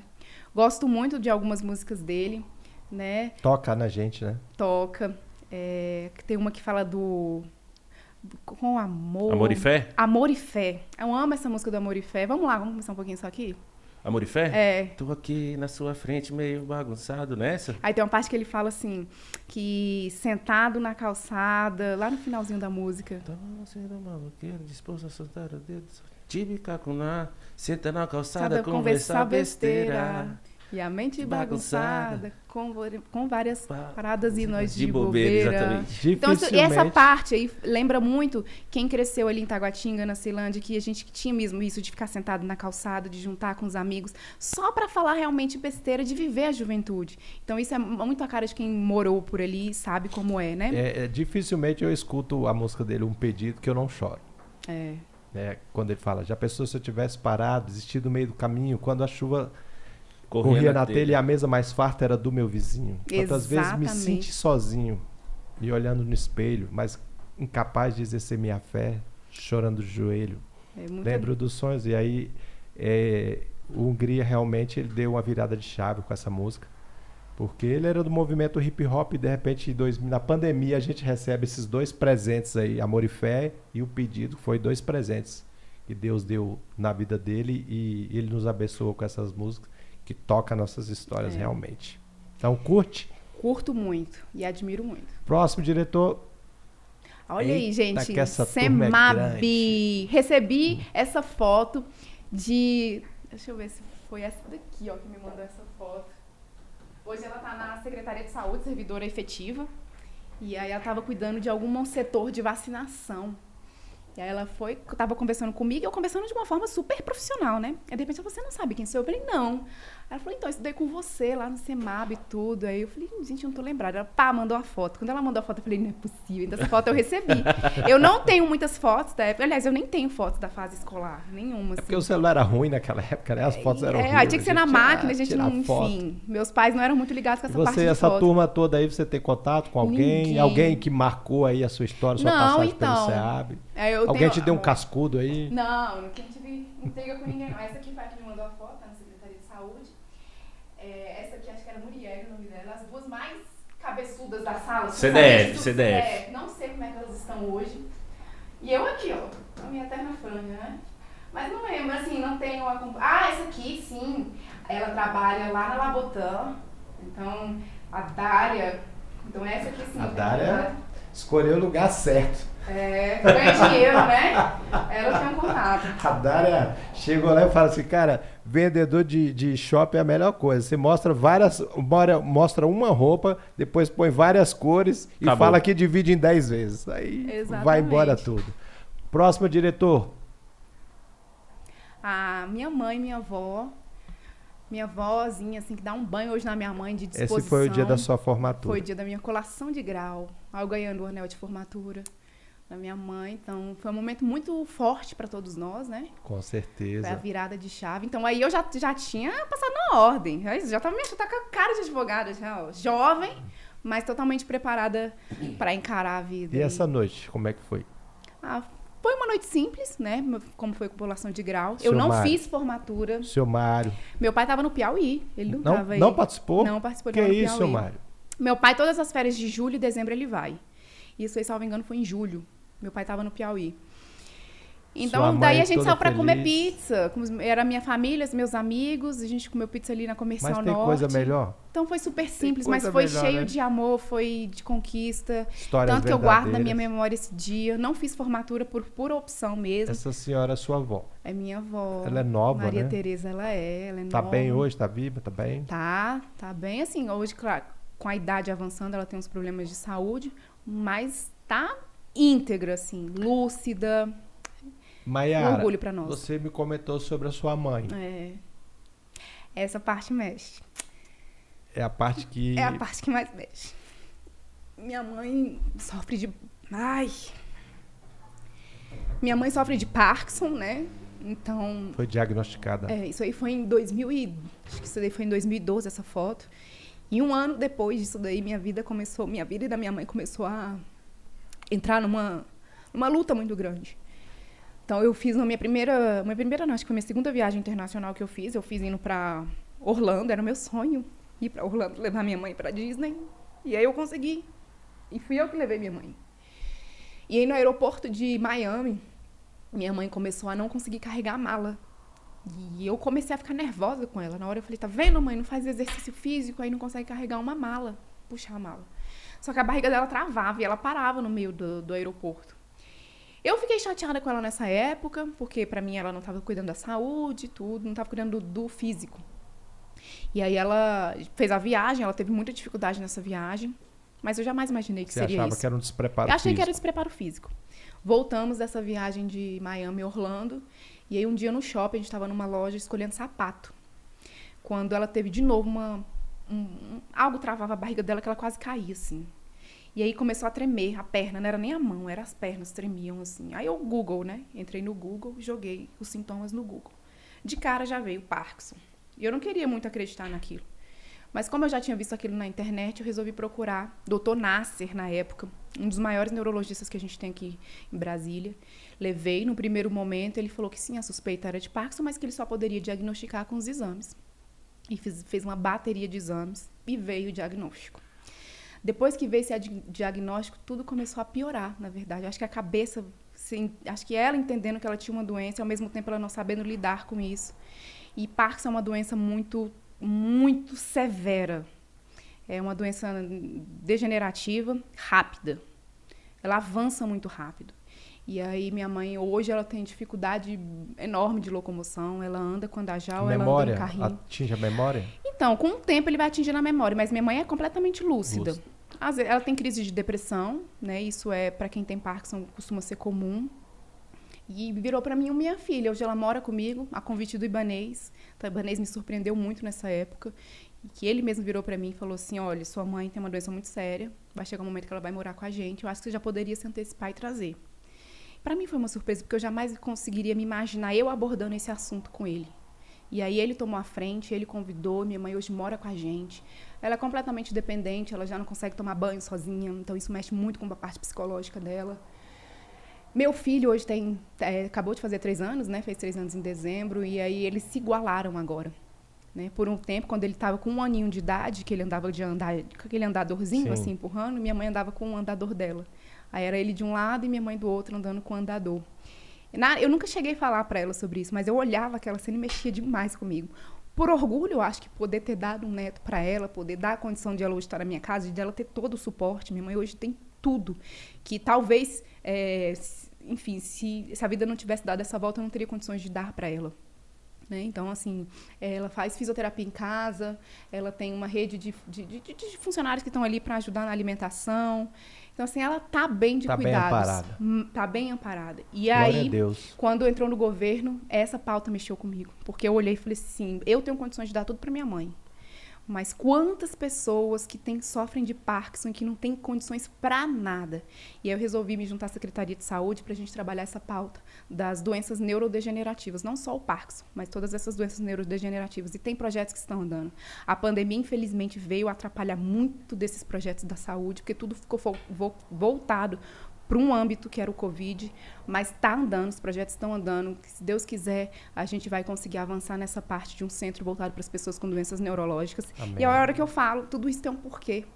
Então, assim, é a luta que a gente passa e que eu tentei pensar quais são as dificuldades de quem não tem o menor auxílio para poder dar para os seus pais. E aí abandona seus pais dentro de casa ou no hospital. Isso acontece muito. A gente tem muitos leitos de hospitais que estão ocupados com idosos que não porque precisariam estar nos hospitais, mas porque a família abandonou. A família abandonou porque não tinha condições, muitas das vezes. Não é porque a família é ruim. É porque a pessoa tem que trabalhar, não tem o que fazer. Sim. E acaba largando ali dentro do hospital e ocupa leitos que poderiam estar sendo usados para pessoas que realmente estão doentes e precisando de um leito de hospital. Então, esse é um projeto que eu estou encabeçando. A minha vontade era colocar o nome da minha mãe em um desses centros mesmo, porque, enfim, tem uma história. Eu tento conversar muito com ela para ela entender a gravidade da doença. Ela voltou a ser criança, então ela acaba que não entende muito essa gravidade. Ela não cuida da alimentação como deveria, ela não quer fazer os exercícios que tem que ser feito, ela acha que ela tem um domínio da vida dela, ela acha que ela tem um controle da doença. Então, assim... Essa ficha é difícil de cair, demora. A paciência de ter com uma pessoa idosa que tem uma doença neurodegenerativa também é muito complicado. Sim.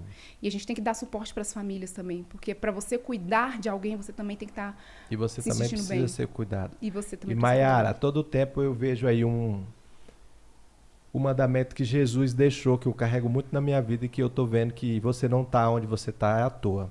Amar o teu próximo como a si mesmo. A todo tempo, desde da sua infância, você ama o teu próximo como a si mesmo. Então, eu tinha você como primeira dama de Brasília. Hoje eu tenho uma pessoa que eu admiro, essa atitude que você comentou aí do Ibanez, ter se antecipado. São poucos homens, são poucos esposos que teria uma atitude dessa, né? Eu tive também uma mãe que teve problemas degenerativos, teve uma doença degenerativa, e a minha esposa que deu banho na minha mãe, porque isso também me constrangia muito. Então, assim, são coisas que eu não vou esquecer nunca, eu vou guardar pro resto da minha vida e vou ser grato a ela para sempre na minha vida. Então, eu compreendo muito o que você está falando. E isso, para quem tá doente, também é muito complicado. Por exemplo, minha mãe não me deixa dar banho nela. Ela tem... Para você que é mulher, imagina eu que era Ela homem. não me deixa. Não, sou homem. Então, assim, para ela não é nada fácil ter essa doença, né? Para ninguém. Mas, olha que doença. Para mim, essa doença tá ali no rol das piores doenças que podem existir. É punk. Então vamos lá, um beijão para sua mãe, um beijo para sua avó, que Deus abençoe, que Deus guarde, que Deus cure a sua mãe, faça um milagre na vida dela. Amém. E guarde você também, com toda a proteção e a sua avó. Próximo diretor. Foi o que eu falei, o dia do certificado. Foi o dia do certificado, o dia que eu recebi o certificado. Uma menina, né? Uma menina. E com tanto poder ali nas mãos. Uma menina que teve tudo para dar errado. Uma menina que tinha tudo para dar errado. Poderia ter engravidado aos 15, ter sofrido abuso, ter apanhado, ter tudo. Porque a gente sabe de onde a gente veio, né? Que isso aí era coisa normal. Ter usado os traumas para não olhado pro lado poderia ter chorado porque tomou ônibus, porque apanhou, porque tá não sei o quê. E tá aí, ó. Tudo que você quiser, você vai conquistar. A história da Maiara é mais uma história que tá passando aqui e tá mostrando. Eu não vi nenhuma hora a Maiara falar em desistir.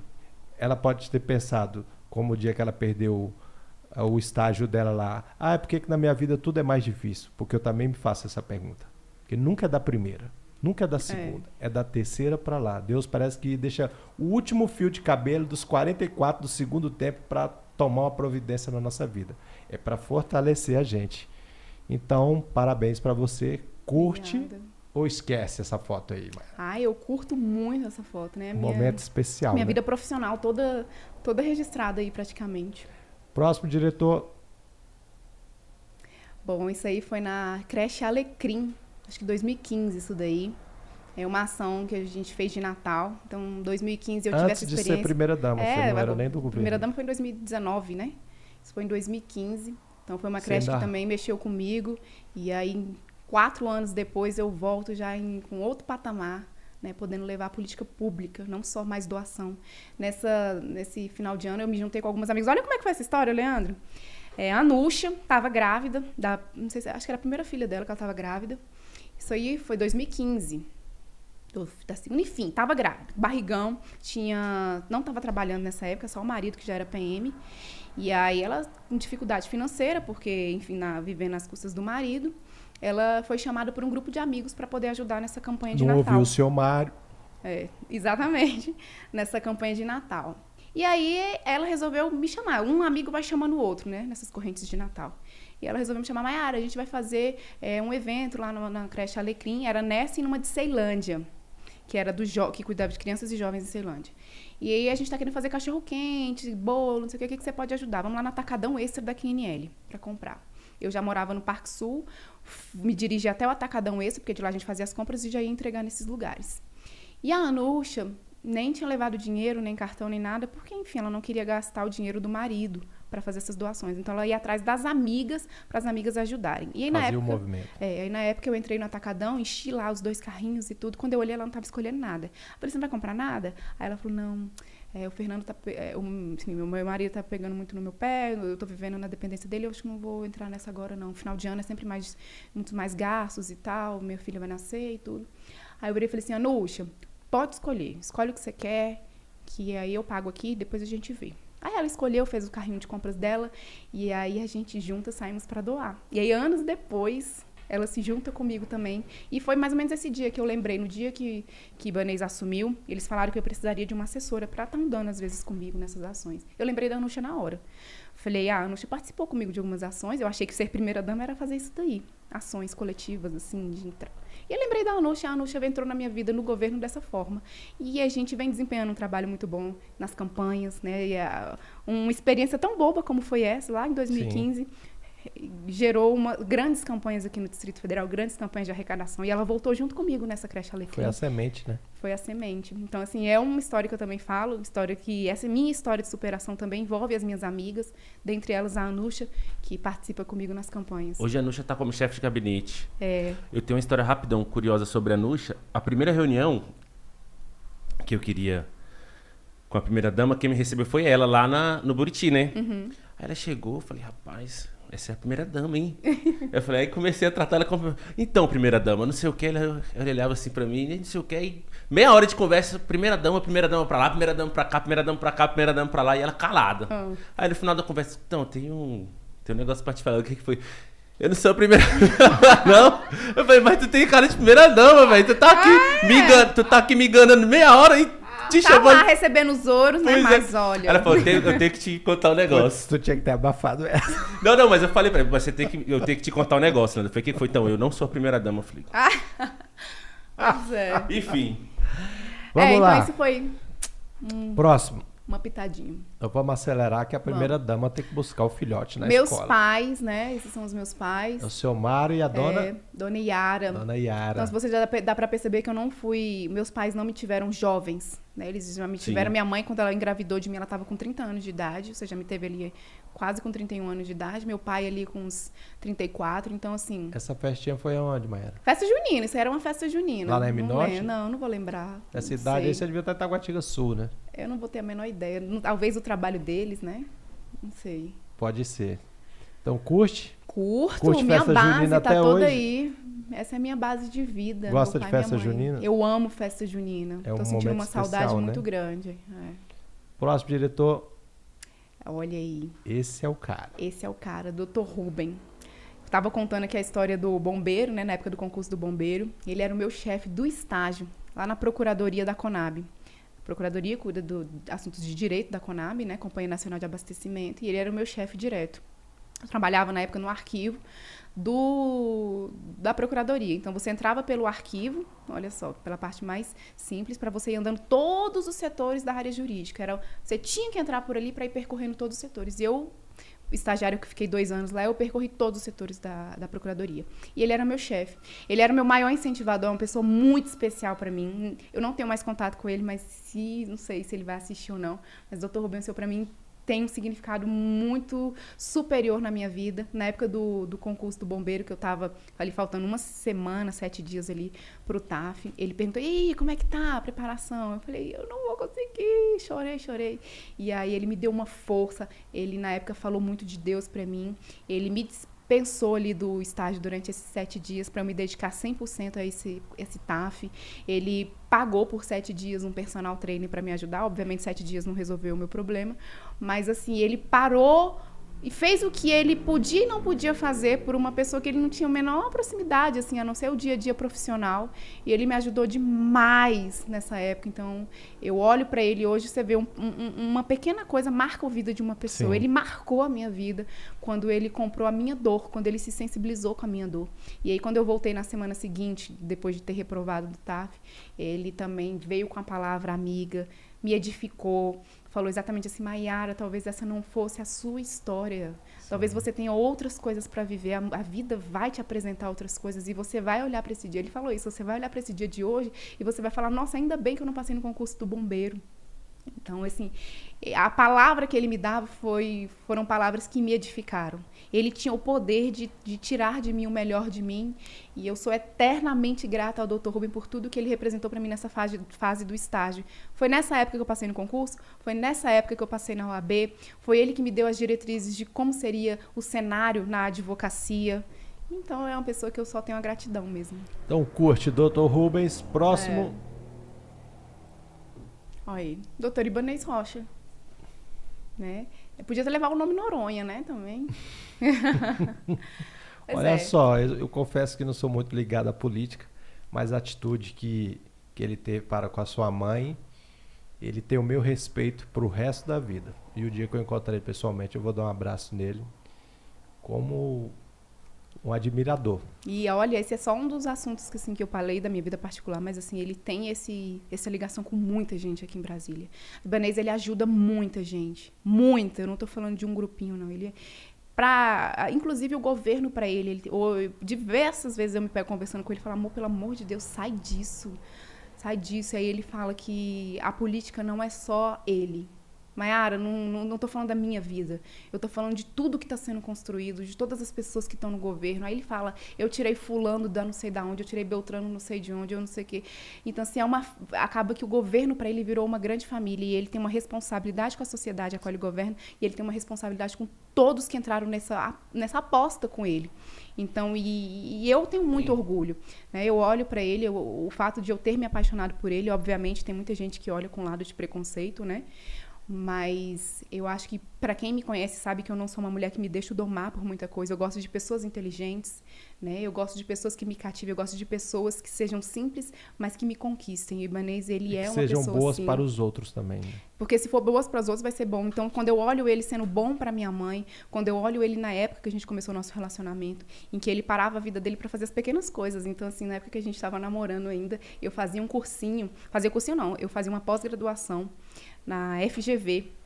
E aí ele ia na porta do cursinho, parava o carro bem novo, onde ficava o segurança ali, na hora do intervalo, para eu comprar um docinho ali, entrava no carro e a gente ficava, ele, os docinhos e o segurança ali, olhando a gente. Então, assim, essas pequenas coisinhas. E ele já era um homem, isso ele estava o quê? Com uns 44 anos, 5 anos ali, sei lá. Já não era nenhum menino, né? Era um homem que já era formado, já tinha sua vida toda estabilizada e fazia essas pequenas demonstrações, assim, tudo que... Eu fui me apaixonando pela pessoa realmente que ele também aflorou em mim. O Ibanez, ele conseguiu despertar em mim a minha melhor versão, né? Então, assim, casamento não é nada fácil, né? Isso eu também gostaria de aproveitar esse momento para falar que nós não temos a nossa vida perfeita, nós temos os nossos problemas, e a mulher sempre vai ser a base de um relacionamento, a base de uma casa. Então, eu, às vezes, me pego ali muito ocupada na parte da secretaria, na parte do governo, porque eu quero participar muito junto com ele, né? Eu sei que poder público passa. O poder público passa. Então, se a gente hoje está ocupando esse lugar, aí tem que ser nesse momento que a gente tem que fazer o nosso melhor. E eu resolvi grudar mais ainda nele e seguir também, não só na parte amorosa, mas na parte profissional. E eu procuro muito andar com ele ali lado a lado, mas eu também, quando é para priorizar a minha família, eu também priorizo. Então, em certos momentos, eu tenho que ser o pilar dele, né? Sou eu que tenho que passar uma certa calmaria, sou eu que tenho que passar o equilíbrio para ele, ouvir também muito das angústias que ele carrega. E é isso. Curar as feridas, né? Tratar as feridas. Eu costumo dizer que muitas vezes eu chego em casa, só minha esposa, Deus e a minha esposa sabem das feridas que tem nas minhas costas, e ela que vai lavar, ela que vai tratar. para que isso doa menos, porque eu sei que quando ela tá limpando as feridas nas minhas costas, dói mais nela. Isso é uma via de mão dupla, né? Ele também me ajuda muito. Ele é um homem próspero, um advogado bem-sucedido. Você é uma mulher próspera, bem-sucedida. Vocês poderiam estar em qualquer praia paradisíaca do mundo e abrir mão disso. E eu tenho certeza absoluta, olhando nos seus olhos, que você não está abrindo mão disso. É pelo povo, é pela população, é pela sua história de vida, é por esse querer plantar no coração das pessoas e trazer uma vida melhor para as pessoas. Então, você curte, eu vou curtir também. Curte, Leandro? Demais. Curto demais. Um abraço, Ibanez. Está convidado, tá? Seria ótimo ele vir aqui contar a história muito dele, bacana, né? Conhecer a história do nordestino, Com que certeza. foi lá pro Piauí, sofreu na vida, voltou para a capital e virou um vencedor. Ele também já foi tudo, viu? Tá feito o convite. Tudo. Eu não conheço a história pessoal do Ibanez. Eu conheço ele como presidente do AB e como político. A história pessoal deve ser uma história muito bonita muito e bacana. já está estendido o convite já para ele. Próximo diretor.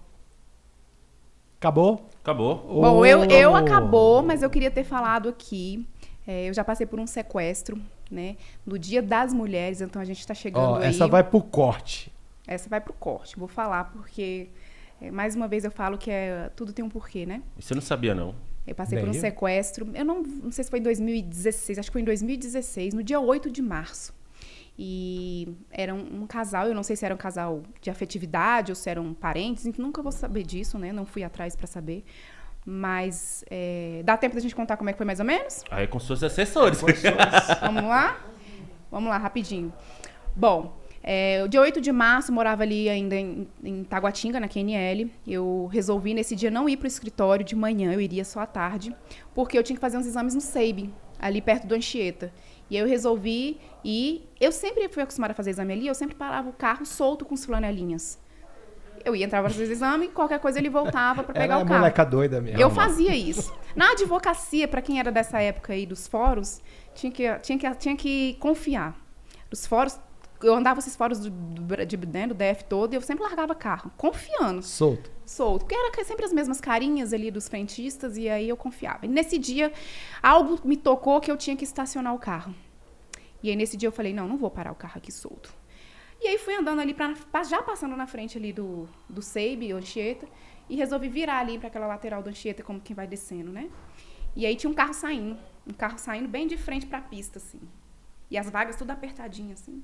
Aí eu dei a seta, esperei, esse carro saiu. Na hora que esse carro saiu, eu dei a seta e fui entrando. Entrei, estacionei, abri a porta do carro e fui pegar minha bolsa com o pedido médico aqui, né, para fazer o exame. Na hora que eu fui virar aqui, já tinha uma arma. Isso era 9 horas da manhã. Tinha uma arma apontada para mim. Aí eu olhei, sem reação. Nessa hora você não sabe quem você é, o que você tá fazendo, não sabe nada. Eu só olhei e falei assim, moço, dá licença. E fui querer sair. Aí ele empurrou a arma. Você não tá entendendo que é um assalto, não? Não tinha entendido. Não tinha, eu sei lá, eu fiquei fora de mim na hora. Aí ele empurrou a arma. No que ele empurrou a arma, ele começou a falar assim, em tom baixo, mas impositivo. Passa pro banco de lá agora, que não sei o que. Aí eu falei, moço, pelo amor de Deus, eu só quero descer desse carro. Leva o que o senhor quiser, eu só quero descer desse carro. E quanto mais eu falava, mais ele me empurrava para eu ir passar pro outro banco. E eu fui passando muito devagarzinho, porque a minha intenção, como era 9 horas da manhã, setor hospitalar de Taguatinga, assim, lotado. Eu queria que alguém olhasse para mim. Eu sabia que ninguém iria interferir, mas a minha vontade era que alguém olhasse e chamasse a polícia. A minha vontade era essa. E nessa hora estava descendo uma mulher andando assim, e ela me olhou nos olhos. Na hora que ela me olhou nos olhos, eu falei assim, com a boca, só mexi a boca para pedir socorro. E ele entrando já, né? E aí, em vez dessa mulher me socorrer ou mostrar qualquer coisa, ela veio e entrou no banco de trás. Ela era parceira dele, eles não estavam andando juntos na rua. Era parceira dele? Era parceira dele. Aí ela entrou no banco de trás do meu carro e ela foi muito... Ele era muito materialista, ele queria tudo que fosse de valor. Dinheiro, saque, celular, não sei o que, não sei o que. Ela queria muito fazer a maldade na época. Ela queria que me largasse no INCRA, ela queria ver minhas coisas pessoais que eu carregava na bolsa. Então ela pegou uma época, ela pegou meu pendrive, pegou tudo que era pessoal. Pelo menos amenizou quando é um casal não ser abuso, né? Sexual. Então, na hora eu só pensava nisso, assim, na hora eu pensava que eles iriam cometer isso, eu pensei que iriam me matar. paramos na frente de banco, o segurança do banco não viu, ele estava bem praticamente na nossa frente. Ninguém olha nessa hora. Ninguém olha pro lado. E aí fizeram um saque, então sacaram o limite na época. E aí eu conversava muito com ele. Eu tive uma crise de ansiedade que ele também teve, né? Enfim, não sei nem como é que eu me dirijo. O meliante também teve. Ele estava muito nervoso e eu também. Então a gente só falava. A gente não estava sabendo nem o que a gente estava falando, mas a gente estava falando, em crise nervosa. E eu só pedi para ele me deixar, que eu queria descer e tudo. Pedi meu chip de volta, ele parou na frente de um quiosque, mandou a moça lá descer, abrir, me entregou. Leva tudo, mas me dá meu chip aí. Mas um testemunho de vida que eu quero dar aqui. Pegou de tudo que eles pegaram de mim. Carro, dinheiro, celular, óculos, blá, blá, blá, blá. Pegaram o meu pendrive. Gente, pegaram meu pendrive. Eu tinha tudo dentro do meu pendrive. Eu tinha todas as minhas petições, eu carregava comigo, porque se eu precisasse, eu só botava no computador e resolvia. Tava tudo ali. As minhas fotos de todas as minhas viagens estavam ali. A minha vida inteira estava naquele pendrive. E eu me apeguei só a isso. Tanto que eu passei dias e dias indo na delegacia só pra saber se tinham achado meu pendrive. O cara não te deu o pendrive? Não, levaram embora. Aí o agente de polícia que me atendia na época virou pra mim e falou assim, uma vez... Falou assim, por que você tá tão preocupado com esse pendrive? Maiara, deixa eu te falar, pendrive já deve estar no lixo. Eles não querem nem saber de pendrive. Já largaram o pendrive, já jogaram no lixo. Seu pendrive já era. Para de se apegar a isso. Não é o fato de você ficar vindo aqui na delegacia que vai resolver, o que a equipe vai parar para olhar o seu pendrive. O que tiver que acontecer, vai acontecer. O seu caso está sendo cuidado. E me deu um chega para lá. Tipo assim, não fica vindo aqui na delegacia procurar um pendrive, né? Parando na delegacia para falar de pendrive. Isso me abateu muito. Muito. Eu passei por um tratamento com psiquiatra e psicólogo para trabalhar o trauma que eu tive do sequestro, mas para trabalhar o desapego do pendrive. E por que eu estou falando isso? 1 ano e pouco depois, né, eu já estava morando com o Ibanez no Sudoeste, meu e-mail apita 7 horas da manhã, a gente estava no banheiro, já estava me arrumando, 7 horas da manhã meu e-mail apita. Pim! Quando eu olhei, estava escrito assim, 1 ano e pouco depois. Não sei o que lá, pendrive. Na hora que eu olhei a notificação, só escrito isso, me deu uma tontura. Eu passei mal na hora. Aí eu só fiz assim, Ibanez, olha isso aqui. Aí Ibanez olhou, não entendeu nada, né?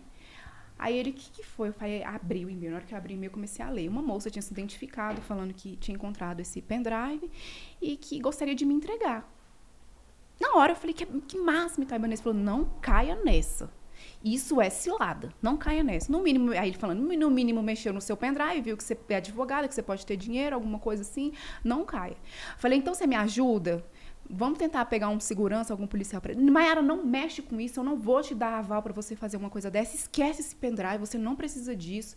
Me desencorajou. E aí a mulher que sou, né, eu não consigo ficar quieta, fui atrás de um amigo meu policial, liguei para ele. Falei, vamos atrás desse pendrive, o endereço é esse. Respondi o e-mail, né? Peguei o endereço e tudo. Ele foi antes, reconheceu lá o ambiente e tudo. E era uma casa. Era a última casa dessa rua. Era super afastado ali pro Recanto das Emas ali. Era muito afastado e era a última casa da rua. Aí nós fomos. Chegou lá, eu me tremendo todinha, né? Eu liguei pra moça, ela saiu. E aí ela já veio assim. Eu já estava com o dinheiro guardado aqui, que eu queria entregar para ela. E ela veio saindo e uma senhorinha ficou na janela. Quando eu vi aquele rosto, não era o mesmo rosto daquela mulher que estava comigo, não era. Aí eu olhei, era uma jovem. Aí eu falei, nossa, muito obrigada. Eu não falei para ela como foi que eu perdi. Só falei assim, nossa, muito obrigada. Você não sabe o tanto que eu estava procurando esse pendrive. Para ver se ela falava alguma coisa. Aí ela falou assim... Pois minha mãe pediu um pendrive pra gente salvar o currículo de um sobrinho nosso aqui, e aí eu fui pegar na nossa caixinha de bagunça que a gente tem aqui, e aí tinha o seu pendrive. Na hora que eu coloquei no computador, tinha tudo aqui, e aí eu me coloquei no lugar, que se fosse meu, eu gostaria que alguém entregasse. Pra mim foi verdade o que ela falou. Agora, como esse pendrive foi parar na caixinha dela, eu não sei se foi sobrinho, eu não sei se alguém achou na rua, eu não sei, nunca perguntei isso pra ela. Mas eu vi que ela estava me contando uma história que a princípio parecia verdadeira. Peguei o pendrive de volta e fui pagar para ela. Falei, olha, isso aqui para mim é um presente, eu gostaria de retribuir esse presente. Ela pegou e falou, não, de jeito nenhum.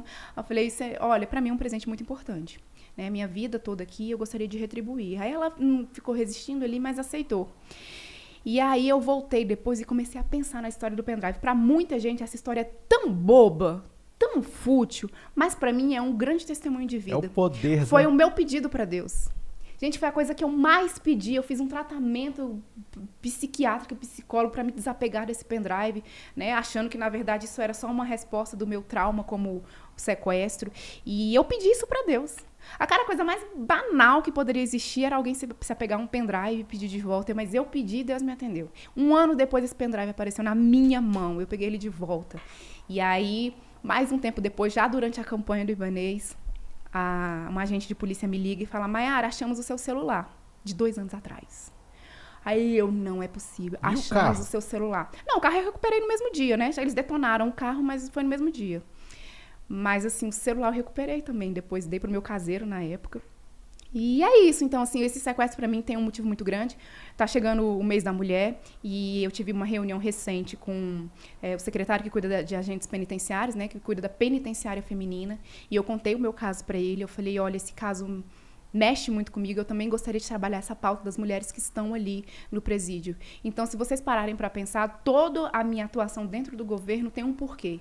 A pauta das doenças degenerativas, eu vivencio isso. A pauta da primeira infância, eu tenho um filho que é da primeira infância, que eu estou passando pelas dificuldades. A assistência social foi uma profecia que eu recebi lá atrás. É a profecia que você não falou até agora. Quem foi que te revelou essa profecia? Não, eu sou sempre muito próxima de pastores e padres, né? E na época foi uma missionária que me falou disso. E eu me apeguei muito. Então, assim, tudo que eu coloco... de Tiago lá. Tudo que eu coloco à minha mão, eu procuro pegar uma orientação. Então, por vezes, na assistência social, eu penso em desistir. Por vezes. Tem hora que eu olho e falo assim: gente, eu poderia estar vivendo uma vida tão tranquila. No status de ser esposa do governador, eu continuar sendo primeira-dama e vivendo a minha vida tranquila, fazendo o que eu quiser fazer, na hora que eu quiser fazer, do jeito que eu quiser fazer, né? E não, eu tenho que cumprir horário, eu tenho que estar ali no dia a dia, eu tenho que sofrer retaliação, perseguição,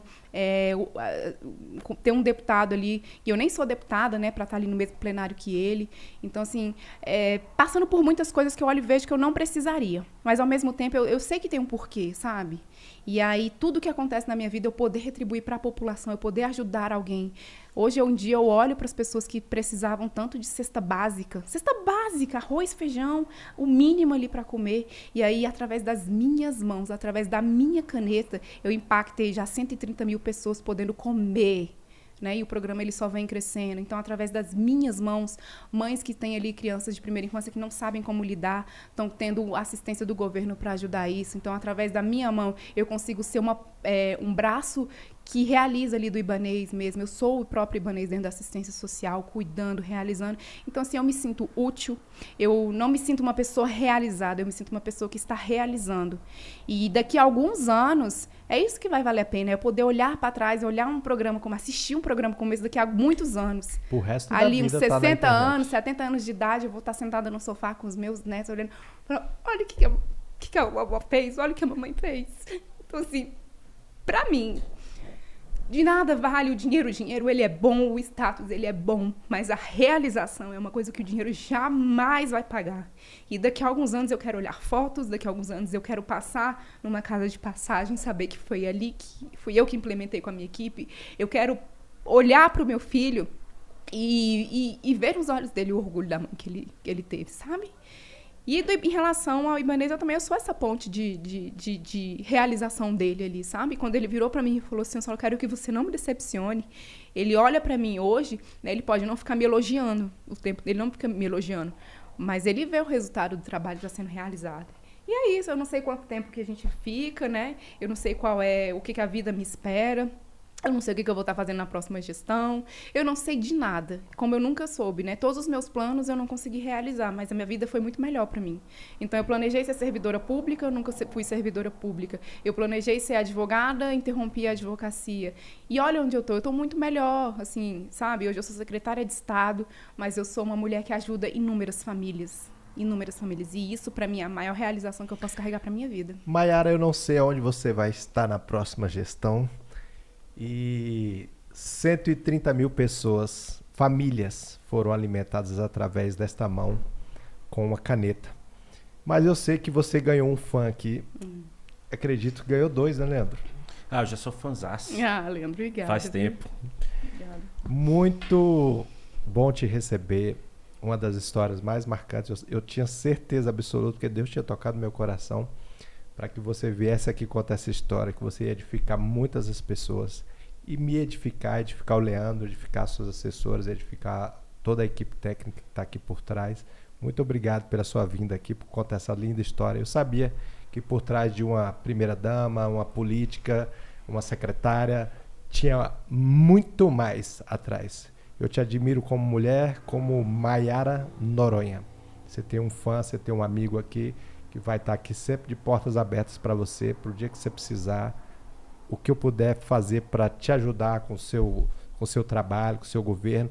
Leandro está sempre aí também na luta dele. Tentou esses dias levantar um telhado aí de uma escola técnica, né? Galpão social. Um galpão social aí, e conseguiu me arrancar um Pix, que raramente alguém consegue, mas ele com a rede social dele aí conseguiu ajudar esse pessoal. Então, parabéns, muito obrigado por tudo. Eu finalizo por aqui, deixo pro Leandro e depois se quiser abrir a câmera para ela. Claro. Segundo encontro que eu tenho com essa pessoa maravilhosa, obrigado mais uma vez. Ganhou um fanzaço e é bom isso acontecer porque a gente hoje sabe, pelo menos eu, quem é a Maiara atrás da nomenclatura primeira dama. Nayara chora, ela sorri, ela tem história alegre, ela tem história triste. Isso é importante passar para vocês, que atrás de um cargo, de uma nomeação do Diário Oficial, tem um ser humano, tem uma pessoa que percorreu várias outras histórias para chegar onde ela está. Não caiu de paraquedas. Não caiu de paraquedas. Muito obrigado pela presença. Desculpa qualquer coisa e tamo junto. Tamo junto. Também agradeço aí esse espaço. Aquela câmera é sua, se você tiver um recado para deixar para alguém.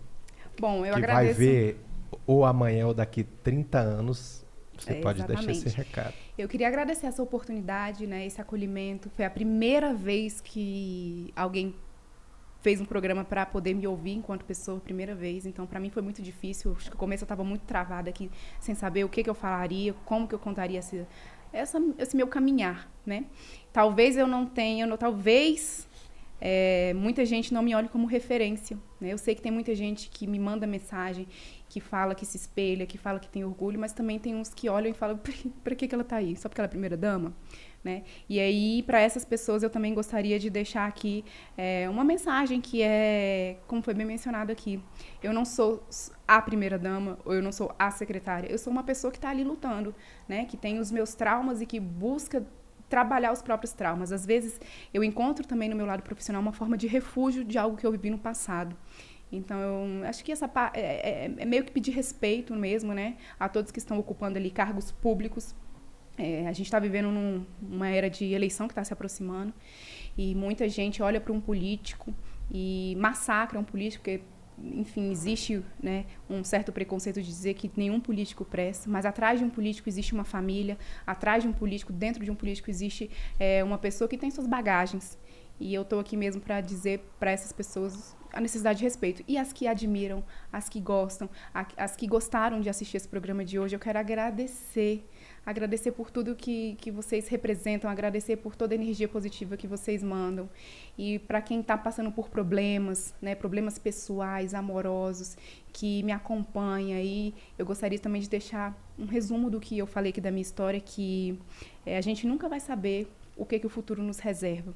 A gente faz planos, a gente luta por determinadas conquistas e a vida sempre dá um jeito de se remoldar mesmo, remodular, se reinventar.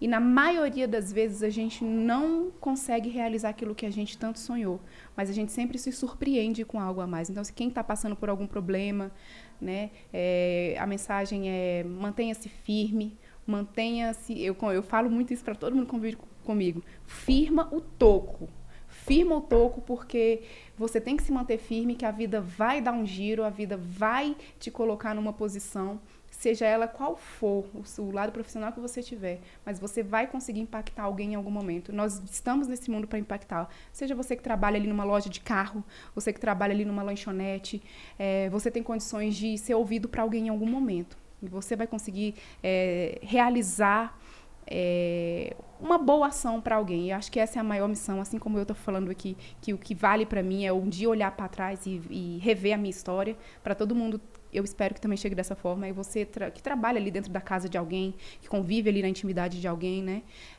Poder também olhar para trás e sentir um orgulho em alguma fase da sua vida. Então, faço de tudo para isso. E agradeço a oportunidade.